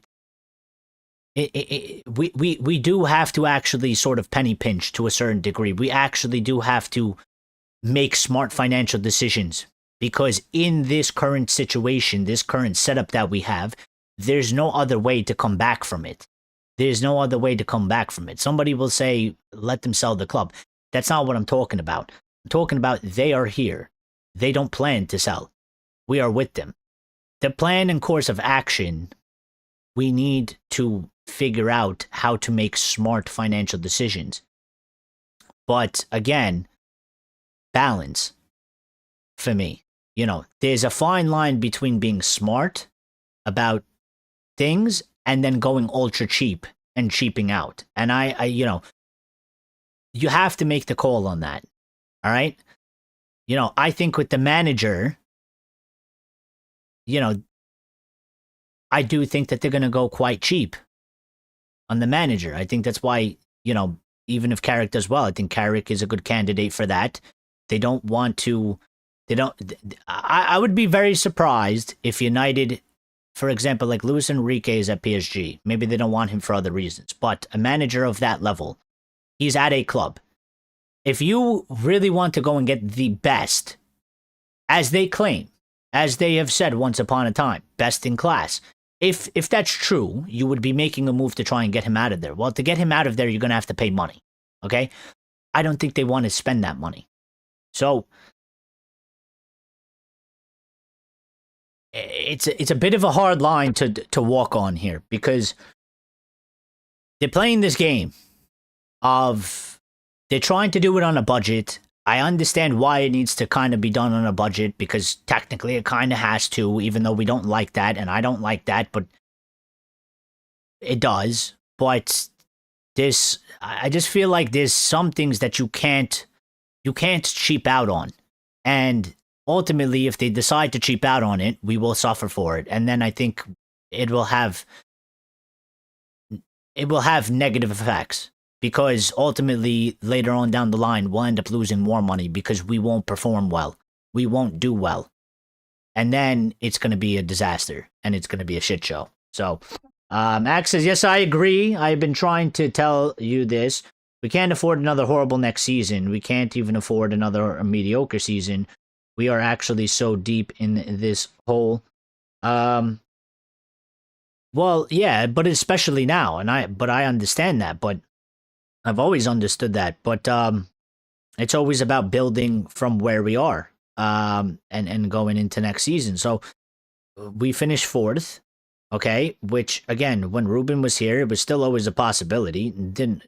Might have not happened, but we were in the position where it could have happened. And it was always about going from this season and building on next season, regardless of what happens. So, but this is the thing that I'm saying. Now the pressure goes back to Ineos because, listen, if we finish in 3rd, okay, you can't finish in 5th next season. 4th would be the minimum. So, but you have to spend. You have to spend to keep up with that. I mean, we might be a bit fortunate this season with things like we're playing once a week. Maybe that's helped us in some certain cases. Maybe it's kept the injuries down, okay, and stuff like that. All right. There's been the league has been sort of a bit of a crazy one. Nobody expected Liverpool to be where they are. Nobody expected even Chelsea to suffer a little bit like the way they are. All right. Even Newcastle, based off of what they did the season before, nobody expected them to perform the way they did. So we might be a little bit fortunate in this circumstance. We can't take this for granted and say, oh, we don't got to do that much because now we finished 4th or 3rd in this season and go into next season and be all like la-di-da about it, because the big opposition we have for us is that a lot of those clubs are owned by owners that are looking to pump in as much money as possible into their clubs to be the best they possibly can.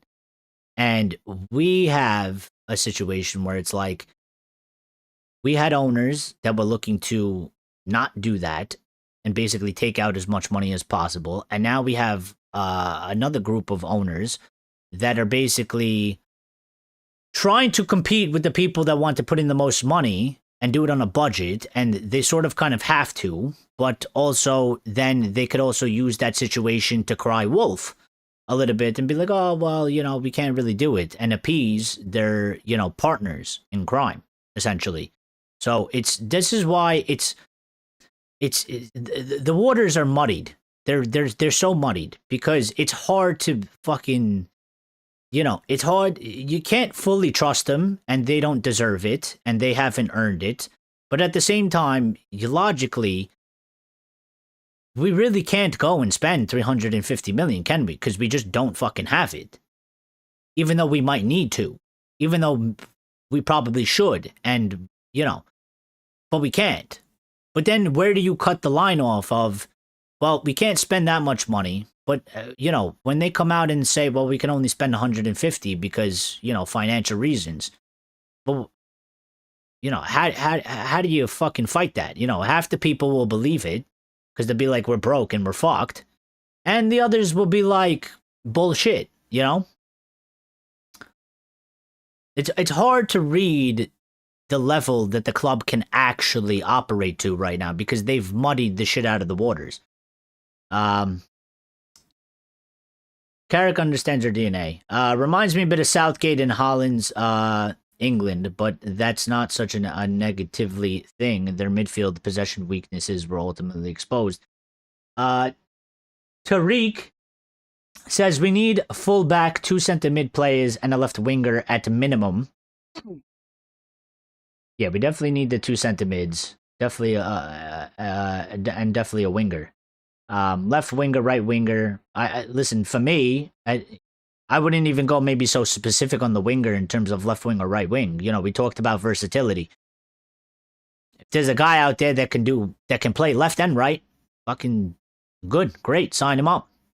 Because we might need him on the left, maybe we need him on the right. And, many wingers nowadays, they should be able to play on both sides anyway. Maybe they're a little bit better on one side than the other. But, yeah, I would probably make sort of that clarification of a detail. They shouldn't be solely just a left winger. They should be able to play on both sides. But we do need a winger. We need another wide player. Because of the way we moved after we got in Ruben and the system and the formation change, and we let Rashford go, and we let Sancho go, and we let Anthony go. Those are 3 wide players. We didn't bring in any wide players. Technically, I mean, Mbeumo he's played there before. He can technically play there, so maybe that's one. And Cunha is more of a central player, but he's playing, sort of on the outside right now. And Dorgu is a player that we bring in to be basically an attacking defender. That's sort of basically probably potentially turned into an actual left winger now. But yeah, we probably still need one more probably for right now. And then there's Shea Lacey. So I think one winger would probably be good for next season. And then you have Shea Lacey. And, we've seen him a little bit, and he looks like he's got something about him. So I would expect, over basically, let's just say, from the last time he played, if you do it over a course of a year, I would expect his role to grow more, and he should be able to feature more prominently and be involved in the squad a little bit more. And we could grow him, and maybe, he has some exceptional, steps up exceptionally well levels, and he becomes more of a mainstay. It's kind of like maybe Garnacho did once upon a time, or Mainoo. He looked quite good in the appearances that he made. He looks, I think I sort of likened it to, he sort of has a bit of a Rooney vibe to him. The kid came on there with purpose and anger, and was not and when I say anger, there was no, he was quite serious. It wasn't fucking around, and he didn't look like, he didn't give off the feeling of it's a kid, it's a small fish in a big pond. He came on there no fucking about. He had sort of an angry expression on him, which is why I say anger. And Rooney was quite like that at his age when he was that young. Rooney had quite an aggression to him. He had quite a bit of an anger, to him, and a bit of a bulldog, bit of a fighter. You know what I mean? So I like that about him, and I think that comes off quite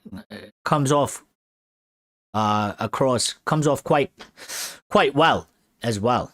He had a sense of purpose with him. So why am I reading the chat late? I always read the chat late, my friend. I'm sorry. I appreciate it. Appreciate it. I read the chat late because I like to get my points across, but I do go back and forth to the chat. Okay, listen. Thing about our channel is, listen. You go to other channels, and they might not even read your chat. I will read your chat. I promise. It might not be immediately, but I will always read your chat. Okay. Lauren says, would be better to do better than Europa, because watching it tonight, it's pretty low key compared to the Juventus and Inter Milan. Oh no, I mean, listen, I don't want to be in Europa. I don't want to be in Conference League. I don't want to be in Europa League. Listen, the Champions League is where we are supposed to be in terms of the size of our club. We should always be in the Champions League.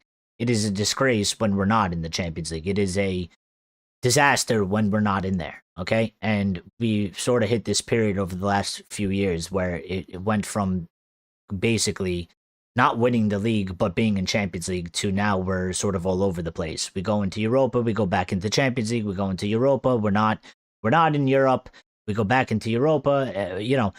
Not being in that competition is embarrassing. It's embarrassing at the highest level. It's embarrassing that we're not in there, okay?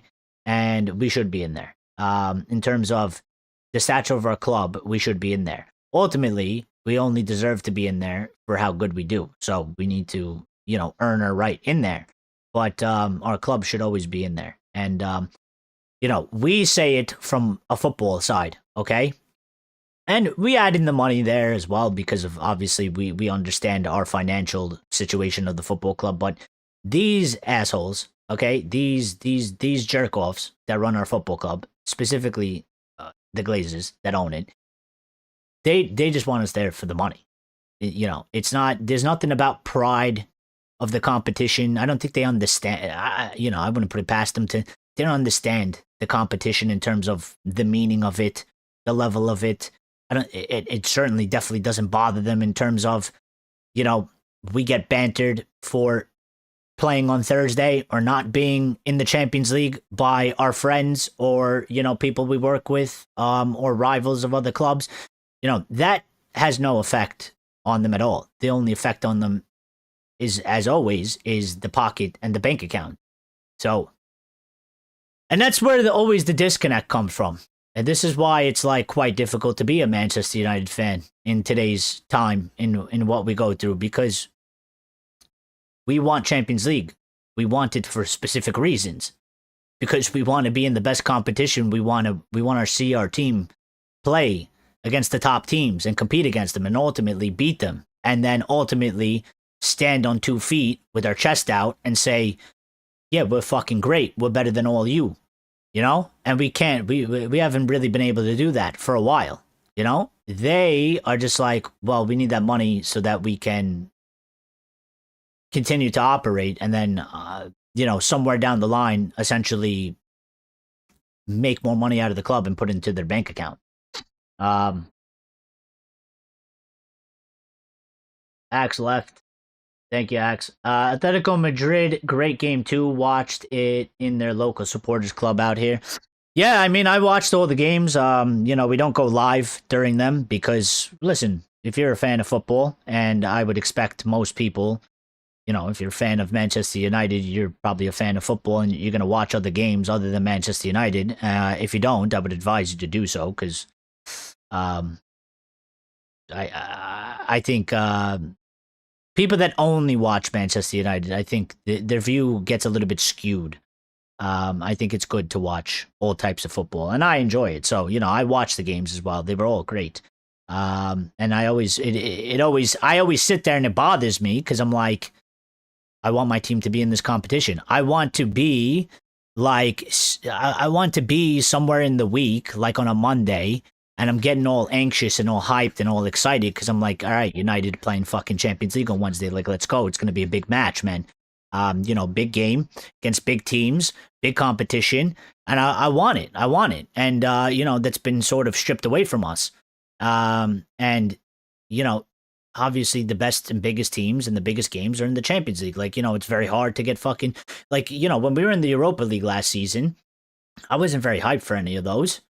Because most of the teams we were playing, I'm like, in traditional sense, we're fucking way above these teams. You know, we're playing Lyon. I'm like, what is a Lyon to United? What is a fucking Atletico Bilbao to Manchester United? Now, that's where the level we sunk to. But in terms of stature of club and what we've done throughout our history and what we've accomplished compared to those clubs, I mean, I don't mean to be disrespectful. It's probably disrespectful, but you know, they're not on our fucking level. They're not anything close to us. So, you know, I'm sitting there and it's like, oh, we're going to play Lyon. And I'm like, yeah, but, you know, fucking Lyon, like, they ain't shit. Lyon ain't shit. Like, you know, I want to play fucking Real Madrid. I want to play Bayern Munich. I want to play, you know, Inter or whatever, or AC Milan. I want to play against teams that have done historic things at the highest level, that have, you know, great history and backgrounds like our football club does. And I want to go head to head with them. And then I want to beat them. So that I could sit there and say, we are fucking the top of the, you know, the top of the pyramid. And you have to respect us as such. We haven't been able to do that for quite some time. So, the new UCL format is better for us too, because these playoffs may be a lifeline if you look at the big clubs also involved in this last night. Well, you know what? I also like the new format. I was very hyped for the new format. I don't know how people feel. Some people don't like the new format. I think if you're of a smaller club, a traditionally smaller club, my three friends that are Portuguese fans of Benfica Sporting and Porto, they're quite divided. The Sporting fan likes the new format. The Benfica fan thinks it's stupid. Okay, but I was very excited by the new format. Okay, because I knew it was coming, and I took time to look into it before. I think it was like 2 seasons before it came, and I was very excited from it. I was like, I think this is going to make the competition way more exciting. It's going to be way better. It's going to be way more entertaining. I think it'll make it more interesting all around, just from the beginning to the end of the competition. And I still feel that way. I think it's been way better. I think it's way better to, you know, on any given week, you can watch, and it might be Barcelona versus Bayern, or it might be, if we were in it, United versus Juventus or something like that. And I think it's way better than, these groups where it's like, okay, maybe you get a group of death, but then it's like you have 4 teams in there, and one of the games is big, and the other 2 teams are these smaller shitty teams that you don't really want to play, because you know how they're going to play. They're going to play really defensive. The game is going to be quite boring. It's not going to be entertaining. And it's just going to be, it's just like, let's just get this over with. But yeah, I think the new format is great, and then it's ultimately I'm disappointed and pissed off that we haven't been a part of it. Since this format has started. I think that's a disgrace, and it bothers the shit out of me. And I want it to end. I think the fact that they have done a new format and Manchester United have not partaken in the new format yet, and hasn't participated in this new format, it's fucking embarrassing to me, and it's quite shitty. Like, the Champions League has moved on to this new sort of format, and these clubs are all competing in it, and we watch them week in, week out, and you sit there and you deep it a little bit, and you go, my club hasn't even fucking participated in this. The last time my club was in the Champions League was under the old format. And it's like, I want to be in the competition. I want to be like a part of that, what comes with it. I want to be looking at the Champions League table and like fucking caring about it week to week, and like getting nervous about our position, and like, getting anxious and saying like, let's finish in the top 8 so we don't have to play the extra game, the extra playoff and stuff like that. Like, I want to be involved in this stuff. And it's like, we haven't been able to. So hopefully we look on course to do so and actually be involved next season, and I'll be really happy about that, and next season should be quite exciting. And so I hope Michael Carrick, gets the job over the line. You know what I mean? Renosa says, yeah, but those clubs have those gems like Lemons. Turkey was one, so although the pedigree is below par, they are fun lessons. Well, listen, it's not to totally discredit them by any means, but what I'm saying is, if you remember that Europa League campaign, right? The Europa League campaign was just quite, at least for me, up until a certain stage, yeah? Like, the whole group thing in the beginning was quite dull and boring. I was just like, who the fuck are we playing? And it's just like, what are we doing? And I'm like, I just look at it and I'm like, I want us to do good, obviously, and I expect us to go far in this, but I'm like, I can't really get hyped too much about a match against a team that I feel like is generally below us. And we shouldn't really be in this competition. We should be in the Champions League. Like, that's where we should be. We didn't earn to be there, but we should be there. And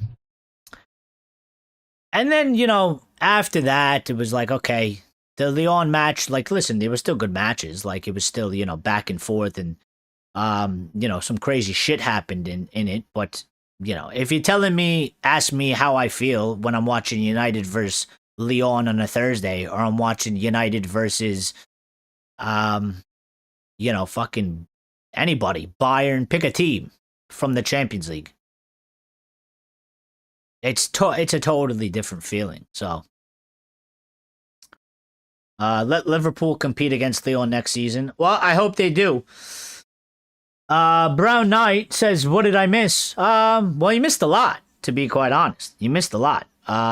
We talked about a lot. And it's, we're 2 hours into the show. And we are going to end in the next few minutes. That doesn't mean leave, okay? When I say that, people just decide to click out, right? That doesn't mean leave, all right? We're getting towards the end of the show. We're going to wrap it up. But we talked a whole lot, Brown Knight. So I will, because I'm a nice guy, okay?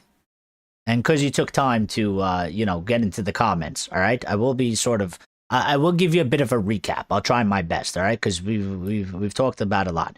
We've talked about, let's see if I go from the beginning of my memory. We talked about Roberto Martínez being considered by Manchester United as a candidate for the full-time job for Manchester United. Could potentially steal Michael Carrick's job, in my opinion. If Carrick does well and they give Roberto Martínez the job, I think he has stolen it from him, because I don't look at Roberto Martínez as a manager of that level of a pedigree to say, well, we give it to him even though Carrick's done well. We also got an update that Julian Nagelsmann is interested in a Premier League job, and he will be looking to potentially be going into the Premier League next season after the World Cup. So he is one that is, or, potentially on this list as well. We talked about a couple transfer updates. There was some noise and rumors that Barcelona might be looking to go and purchase Lisandro Martinez.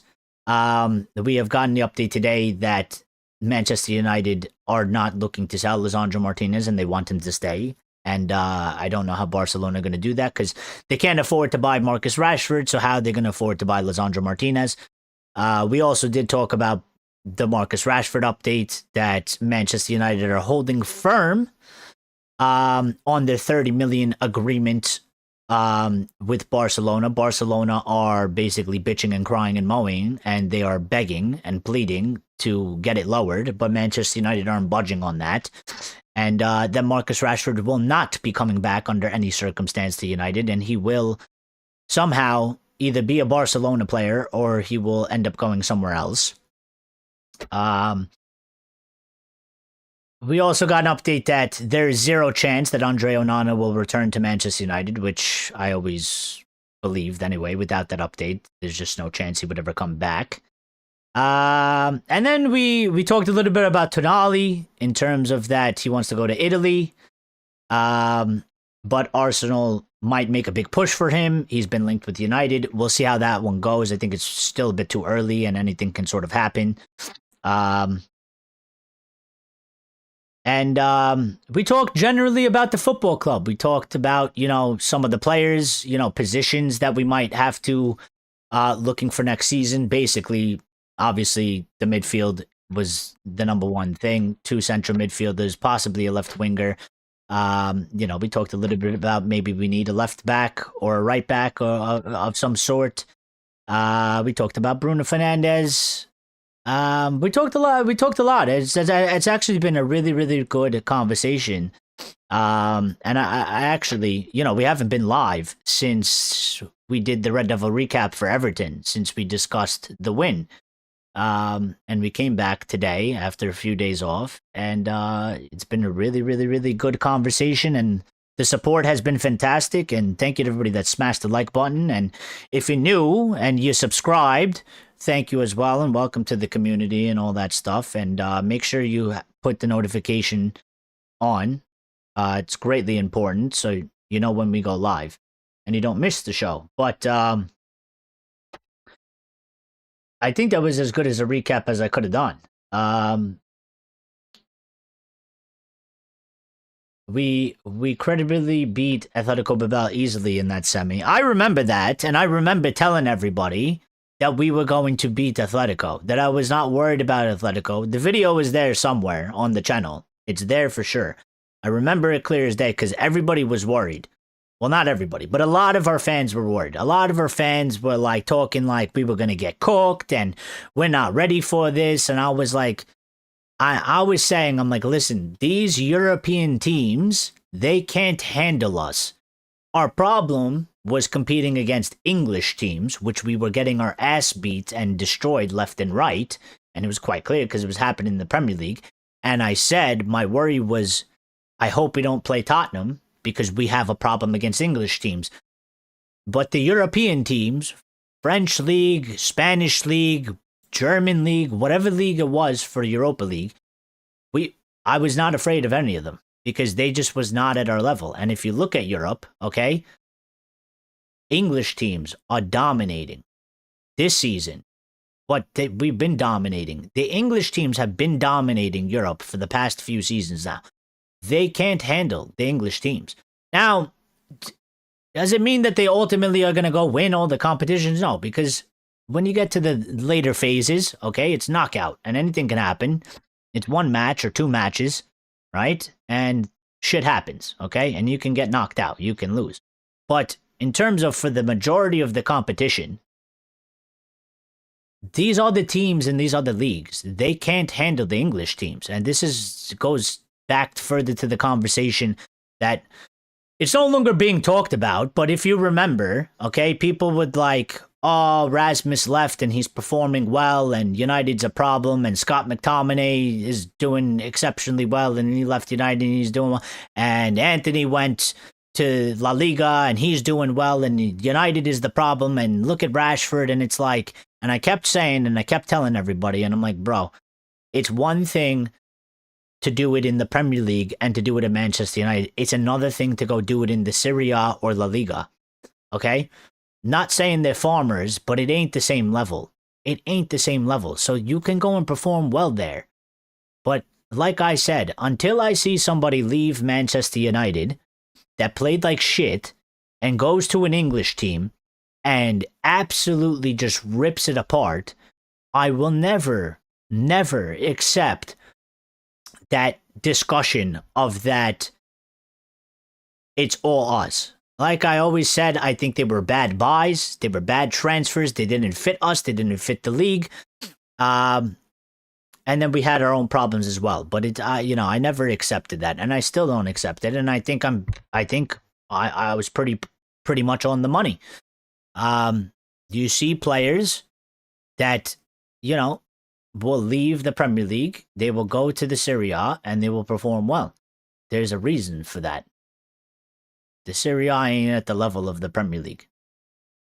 It ain't.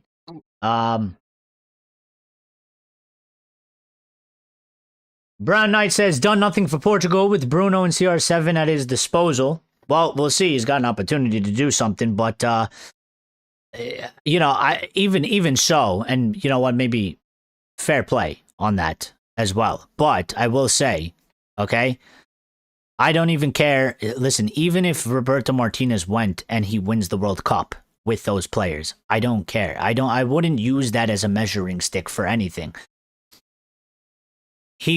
First of all, he hasn't been a manager for club football in I don't know how many years now it's been. When he was a manager at the club football, he did all right. It wasn't anything magnificent or anything special, okay? And he's been on international manager. And anybody that wants to, again, these people, because these people exist, and I don't know off of what basis, but these people that will take international performances and international, from players or managers, and they try to say and sort of put them up to, oh, they could do a job in the Premier League. No. We've seen it so many times that is not fucking true. That's not true, and it's most likely more often than not actually the opposite. Okay, I don't think you need to remember Sofer and Amrabat played exceptionally well in the World Cup, came to us, and it was a bit hot and cold, yeah? And ultimately, I mean, where is he? He's not with us, is he? You know what I mean? And he's just one example. There's fucking thousands of them. But even if Martinez won the World Cup, I don't think that translates anything to him being able to perform at Manchester United and then also in the Premier League. I don't like the international thing. I think internationals internationals is not even close to the level of club football, but definitely not even close to the English Premier League. Like, not even close. So I don't buy into that hype. You know, there's tons of people that they get excited. They go crazy, and they're like, "Oh, this player's having, he's doing exceptionally well for Germany or France or England." And I'm like, you do realize, look at the competition that they're playing. Like, look at the levels of the team. Like, it's not even close. So, Barca still haven't paid us for Rashi yet. Well, they're trying their best to basically lower it. So they're not going to pay us yet. They would pay us at the end of the season. Brown Knight. Renosa says, yeah, for me, I just haven't felt excited about the Champions League in years, as I haven't felt we were good enough to win it. When Europe, Europa, I've actually felt we could get the trophy. No cigar, though. Well, you know what? Fair play. See? 2 United fans. And we feel a bit differently, and we think a bit differently on the situations. Brown Knight says, come summer, we'll be linked with everyone. We're already being linked with everyone, and their uncle, and their uncle's dog. Ineos are skint. We're not spending much unless we get the 100 million for Bruno. Well, I don't know. Listen, we'll see. They tend to do this. I don't think we're going to spend 300 million, but listen, 200 million I think is doable. I think it should be probably the minimum. I don't think we can afford to do under 200 million, maybe 250. We are getting some money. You know, we are going to get some money. I mean, we get the Champions League money. We get the money for Rashford. We're freeing up the money from Casemiro. I expect Ugarte to be sold. I expect Xerxes to be sold. There's potentially we're going to get 50% from Mason Greenwood if he is sold, because we have a fee for that as well. We're going to get money from Rasmus Højlund. So we got money coming in. We're still in a shit ton of debt. And, you know, Ineos aren't going to go and be like, well, you know, if, like, I would expect, like, if Ineos was like, if they say, like, you know, if you had the full access to the financials and it's like, well, we could spend up to 400 million. I don't expect Ineos to spend up to the 400 million. They'll spend probably half, and then they'll keep the other half to do whatever they got to do with it, whatever their excuse is for it. So, but yeah. We'll see. We'll see. I mean, it's in their court.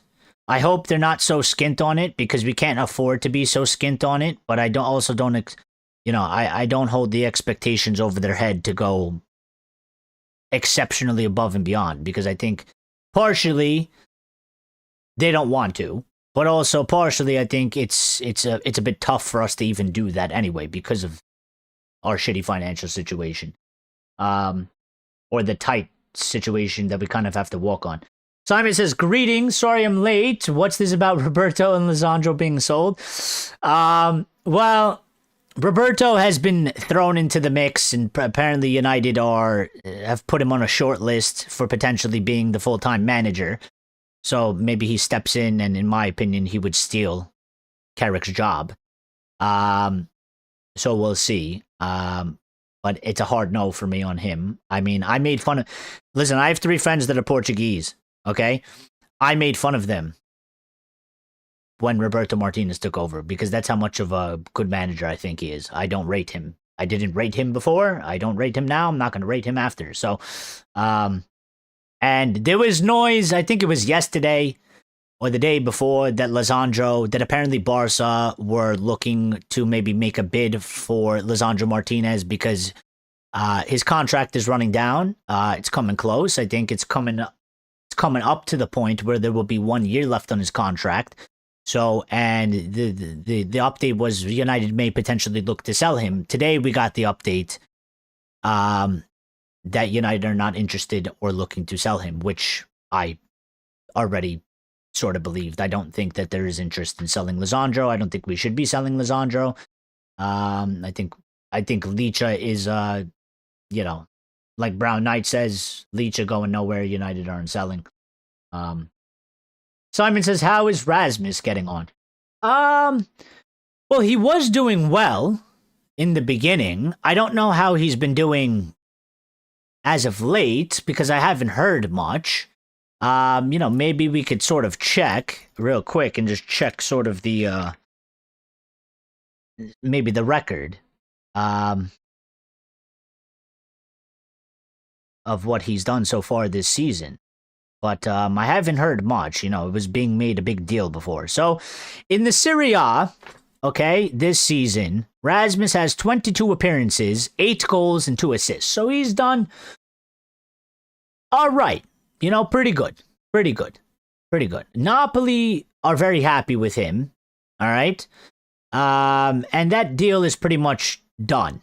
Yeah, I think there's a clause that like Napoli have to finish in the Champions League spot and then they automatically have to pay whatever the set fee was. I forgot how much it actually was.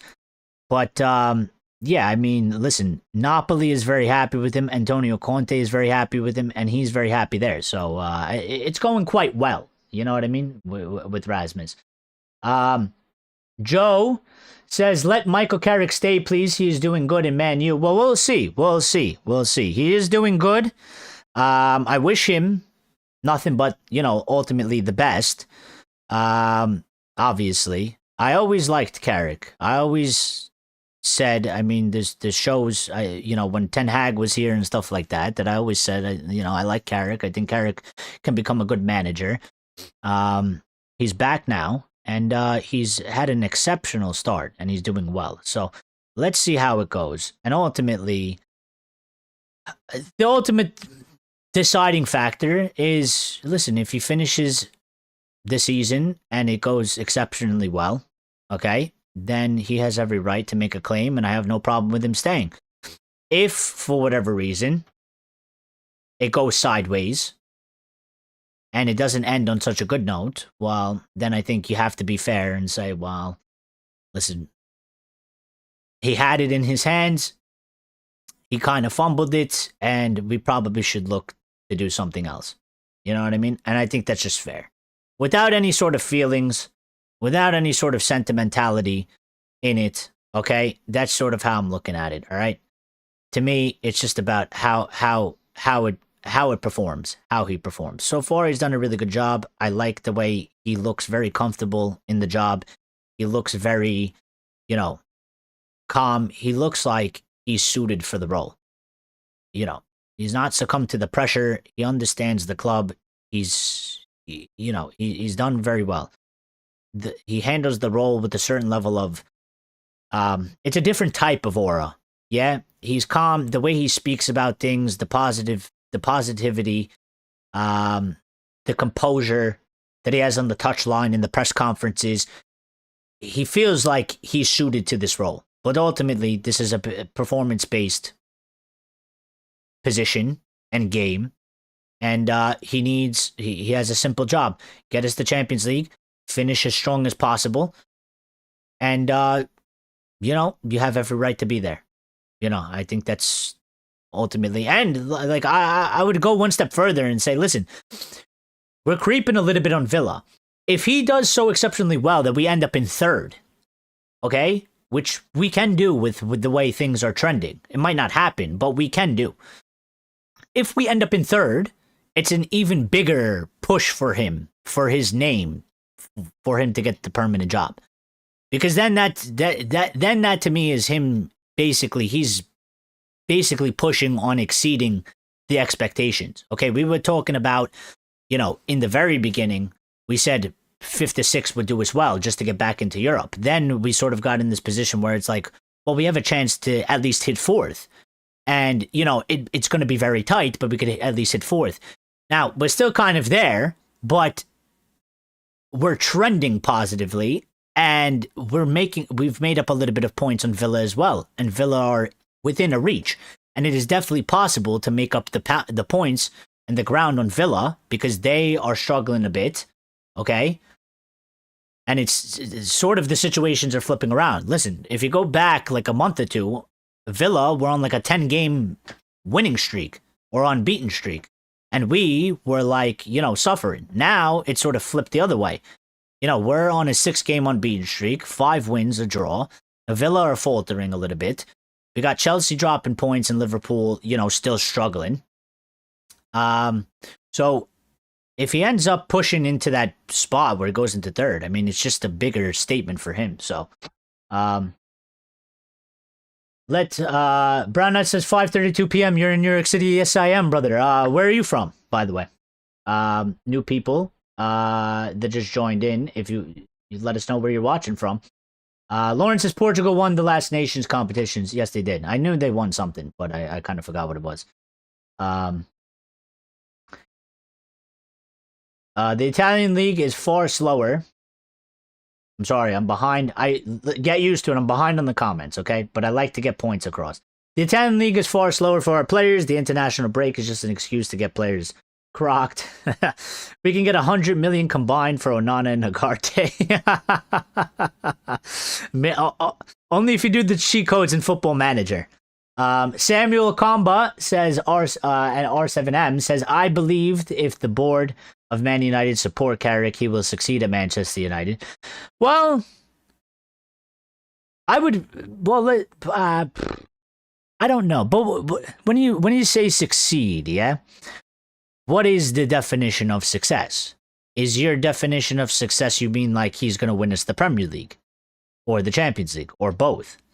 You know what is when you say succeed? Because there's different people have different sort of definitions of success, I guess. So I would ask you, you know, what would be your definition of success under Michael Carrick?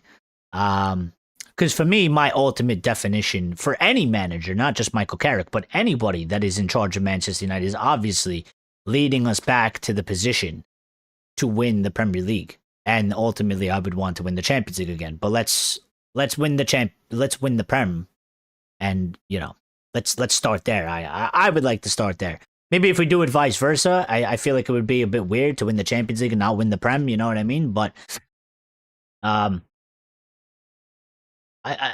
would blanket that statement a little bit more in terms of, yeah, I do agree to a certain extent. Like, if the club operate in the proper way to provide a platform for whatever manager is there and grow the club and grow the team in the proper way, you give them a platform to succeed. Yes, I think that's been one of our biggest problems, is that any of the managers that we've had, the platform to succeed wasn't really there. Or it might have been there in the beginning, but it was sort of a rug pull and they pulled it out from under them.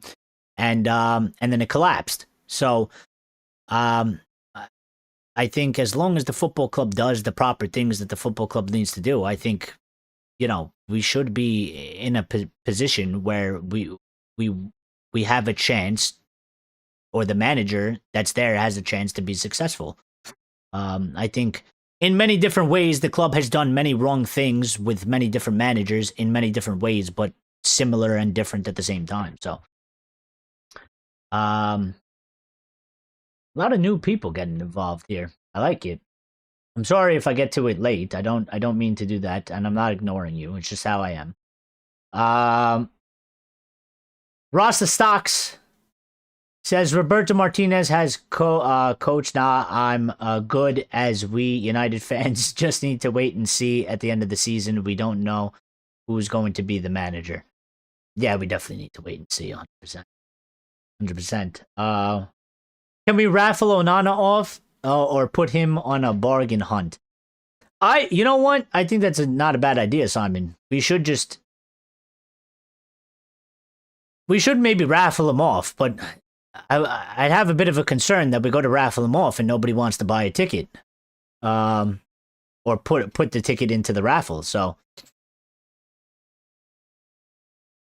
Renosa says, we'll see at the end of the season if these past 3 games are just a hiccup and we start looking better, then wow, Carrick. But if he continues to look like this, then let's explore the option. Well, listen, I think even these past 3 games aren't really even sort of, I wouldn't even say there may be sort of a hiccup, because these things will happen. Again, like, look, I've watched a lot of Arsenal this season, yeah? And, you know, they've had their struggles and their moments, and it hasn't all been like high flying for them, okay, throughout the season. And but they are in the top position, and these things will sort of happen in football. It's about how you manage the situations and what you can get out of the results. So I don't really expect sort of this to continue for the rest of the season, these sort of last feelings of the last 3 games. I just think that it's sort of a bit of, we need to update the squad, we need to get better players, we need to strengthen ourselves, and then we need to navigate through this. And it's still early days for Michael Carrick as well. I think it's a positive that he managed to get the wins while we basically, the 2 wins and a draw, and stay unbeaten while we sort of went to these sort of levels against these teams. But I don't really expect that. I do expect it to sort of go a little bit up and down. I think, listen, we're playing Crystal Palace, okay? And we're going to be home. It's still going to be a tough match. Palace are a bit on their knees, yeah, but there's no really easy match in the Premier League. But this is one where I kind of expect the levels to go back up. And I expect us to look a bit sharper. I expect us to play with a bit more confidence, a bit more killer instinct, like we saw maybe against City, against Arsenal. I expect this to sort of go back up now. We're going to be home, and we should be able to play a game that's, where we're in control, where we're confident, where we're creating loads of chances and stuff like that. And then, for the rest of the season, I think it'll go a bit back and forth depending on the competition. And I think, in certain situations, there's only so much you can turn it around with the level of squad that we have, or, so we'll see. We'll see. King Carrick says clickbait bullshit. Carrick is staying. Well, if you can read, okay, and you understand the English language, all right, clickbait bullshit. Well, number one, if you read the title, there's a question mark in both of the titles, okay? And clickbait bullshit, okay? Cry to somebody who gives a shit, because I don't, because literally the entire internet, and it ain't even fucking clickbait, okay? But literally the entire internet does something, okay? Because if I put the title as Roberto Martínez listed on United, guess what? Nobody will click on the fucking show, and nobody will get involved.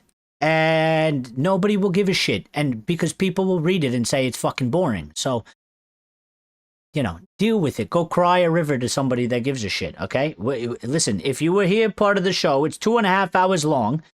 There's nothing clickbait about the conversation we had, okay? We probably had the most realist conversation that you will find on any of these YouTube channels, okay? And you know what? Maybe I'm biased because I'm leading it, but I would advise, I would ask the people in the chat to maybe vouch for me, okay? And they don't have to, but sure.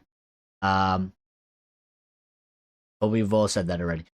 We should be able to beat Palace this time, but Villa is a different kettle of fish. Well, we should be able to beat Palace, and I think bring on Villa. I think, listen, we played them last time, and they did. I don't think they're that much of a different kettle of fish, because we played them and they didn't even really deserve to win that match ultimately. I don't think they were that great. We weren't that great, but there wasn't a lot in it, and we made, we let one player beat us. So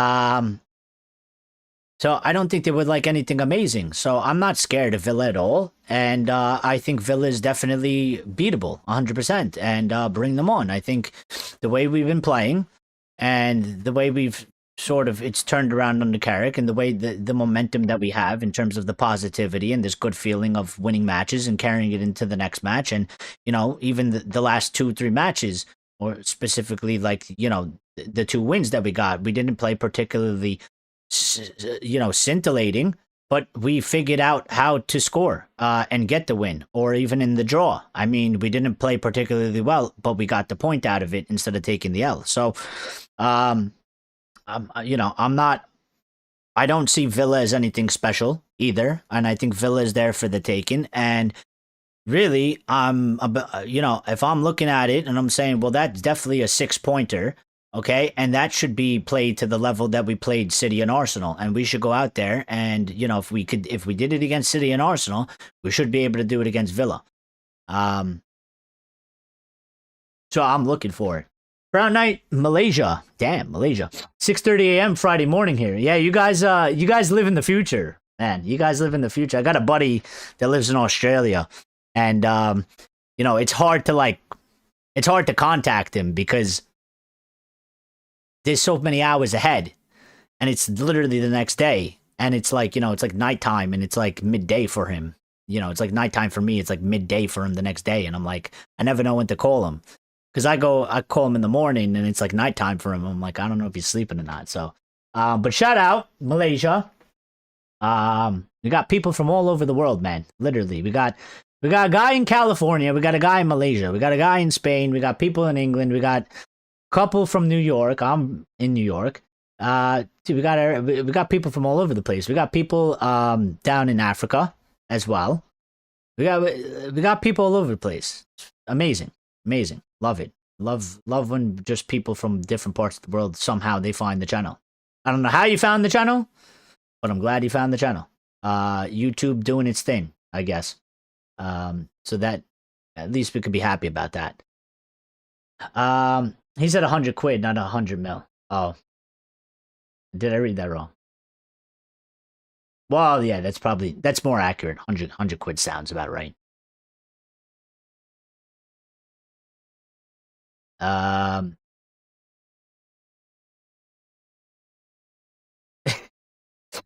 It's time if we put that 4-0 drubbing behind us from Palace and turn the tables. Well, we beat them last time as well, you know what I mean? So, we did beat them. Didn't we beat them 2-1 earlier in the season? It wasn't a pretty game, but we did beat them, though. So, we kind of put that behind us, but now, let's sort of double down on it against Palace. And we'll do a preview and stuff like that. What is today, by the way? I'm losing track of days. Today is Thursday for me. I have it on the screen. I don't know why. I don't just look there. Yeah, so listen, we'll be live tomorrow as well. We always go live for anybody that's new, by the way. Okay, we tend to always go live throughout the week, at least. If there's no matches or anything like that or whatever, we go live 8:15 p.m. UK time. I do it in UK because we had predominantly a few UK people, and the club is in the UK, and it's easier to just convert the time for everybody that's in different places of the world to just convert it to UK time. So 8:15 p.m. UK time we go live. So tomorrow we will do the same. Tomorrow we will go live. When do we actually play the match? Because I forgot what day that the match is on. So we play on Sunday. Okay.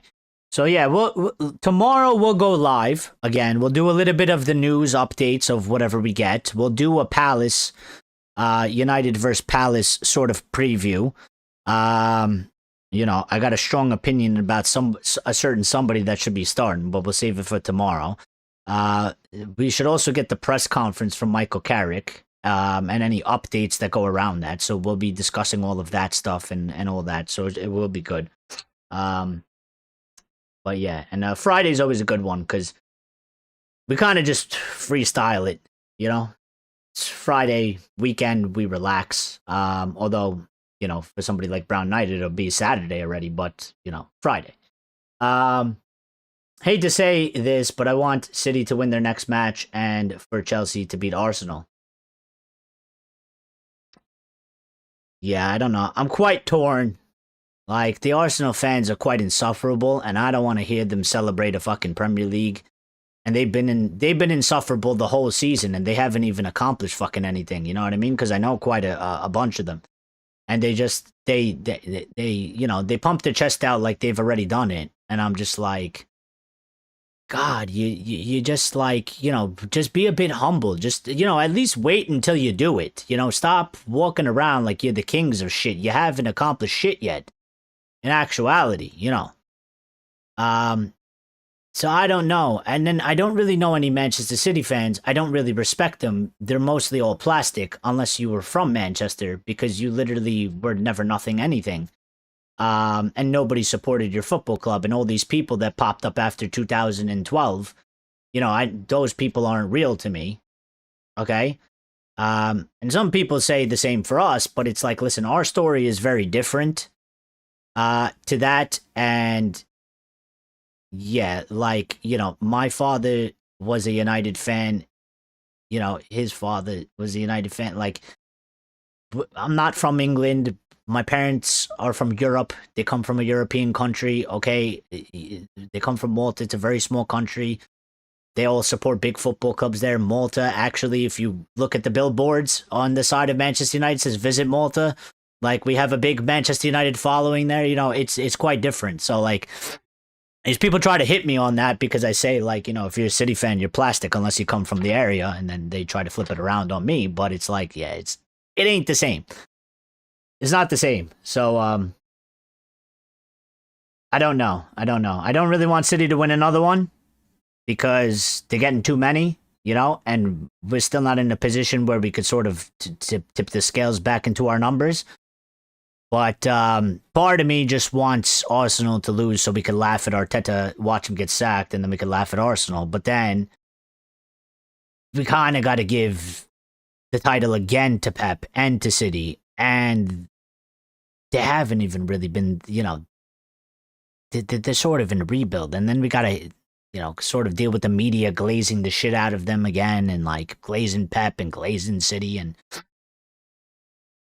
I really, originally, at one point, I was like, Villa, go do the best job that you can and do it, because I don't give a shit if Villa win it. You know, if I had to pick somebody, I'd pick Villa, you know, but I don't think that's going to happen. And, you know, so even if Onana played Sabudo, he would still be crap as a keeper. This is always a very good stream. I enjoy it very much. Have a fun day all, and I hope to catch you on the next one. Yes, it's been a very good stream. Listen, I do got to get out of here. I would love to keep the conversation going. I'm going to be honest. I was only going to do an hour and a half, okay? We've been live for 2 hours and 40 minutes, but I do tend to keep the shows going. When people come in, they get involved, they want to chat, they want to have a conversation. I don't like to cut the conversation short, so I try to be sort of a man of the people, a man of the community. I mean, you guys come here, you get involved in the chat. I enjoy having these conversations. We had a bunch of like new people getting involved and talking, and you know, that's always good. And we want to grow the community, and I'm gonna be fair as well, as I usually always am. But basically, all the new people, anybody first-time chatters, you came in here, okay? And this hasn't always been the case. So shout out to you guys. But you guys came in here, okay? And you just jumped into the conversation, add to it beautifully. Like, you know, you gave good sort of opinions or, you know, insight or whatever. And you kept the conversation flowing, which is not always the case, because people do tend to come in and try and be trolls or try to be funny or try to rage bait or whatever. But except for that one guy that was pissed off about the clickbait, okay? The rest of you, I mean, you came in here, beautiful, you know, conversation, beautiful. So thank you. I do appreciate it. And if I pronounce your names wrong, I do apologize. I try my best. I'm not the best with names, okay? Kalan, that's what I'm going to call you. I don't know if that's your full name. Says, please, no Roberto Martinez. Well, you know, I'm in the camp with you, my friend, buddy. Okay, I'm in the same camp as you. Please, no Roberto Martinez. I agree. We'll see what happens. Ultimately, I think if Carrick ends up, you know, when we finish the end of the season and we get there and we look at it and we say Carrick's done a really, really good job or an exceptional job, I think we'll have to worry less about names like Martinez or De Zerbi, or, you know, I think we'll be sitting there and we'll pretty much be like, yeah, Carrick's probably going to get the job. You know, I think the only thing, and maybe I'm a bit biased on this because maybe I like him particularly more than the others. I think maybe a Nagelsmann. Maybe Nagelsmann. You know, I rate Nagelsmann quite high. I like Nagelsmann. I actually wanted Nagelsmann before we got Ten Hag, because I didn't actually think we were gonna get Ten Hag, and I wanted Nagelsmann. And I thought Nagelsmann played some exceptional football as well, and I really liked the type of football. And he was a young guy, and I was like, I like Nagelsmann. And I don't know why. I just have this feeling that maybe, you know, Nagelsmann might be a guy that maybe gives a Carrick a run for his money. But I don't really feel that same way about De Zerbi Roberto Martinez. But again, I'm not in charge of the football club, and Ineos are their own people, and they're going to make their own decisions, and they're going to, you know, they're gonna make their own thing. Yes, that's pretty correct on my name, LL. Just your cool accent. Thank you. It's a New York accent. New York accent. We got a couple different variations of the New York accent, okay? But yeah, I got this one specifically to a specific region in New York. I'm not gonna say where because somebody will come and hunt me down, okay? Some weirdo that maybe I insult on the internet one day decides that they want to come and hunt me down. Although I'm sure, listen, the internet is crazy. People can find that out, but we'll try and make it hard for them. You know what I mean? But I appreciate that you like the accent, and I'm happy that I at least got the name right. So, you know, if we get a 10 match unbeaten run, I will be happy. If we get a 10 match unbeaten run, Simon, I don't know. I got to think of something to do. If we get a 10 match unbeaten run, I don't know. Maybe the chat can think of some things for the next show of something that we can do or I can do on the channel. Something, I don't know, something funny or exciting or whatever. You know, I'll do something. I don't know what I'll do. I can't think of anything right now, but I'll do something. You know, I don't know what it would be, but yeah. Anyway, guys, have a good night. I'll catch you all soon. Yep, have a good night. I'm going to get out of here, too, because I do need to go. As you can see, it's 6:05 for me. I got to go work out. I got to eat dinner. And I got to get prepared for, you know, the nighttime. Wind down and stuff. Relax a little bit. But it's been a brilliant show.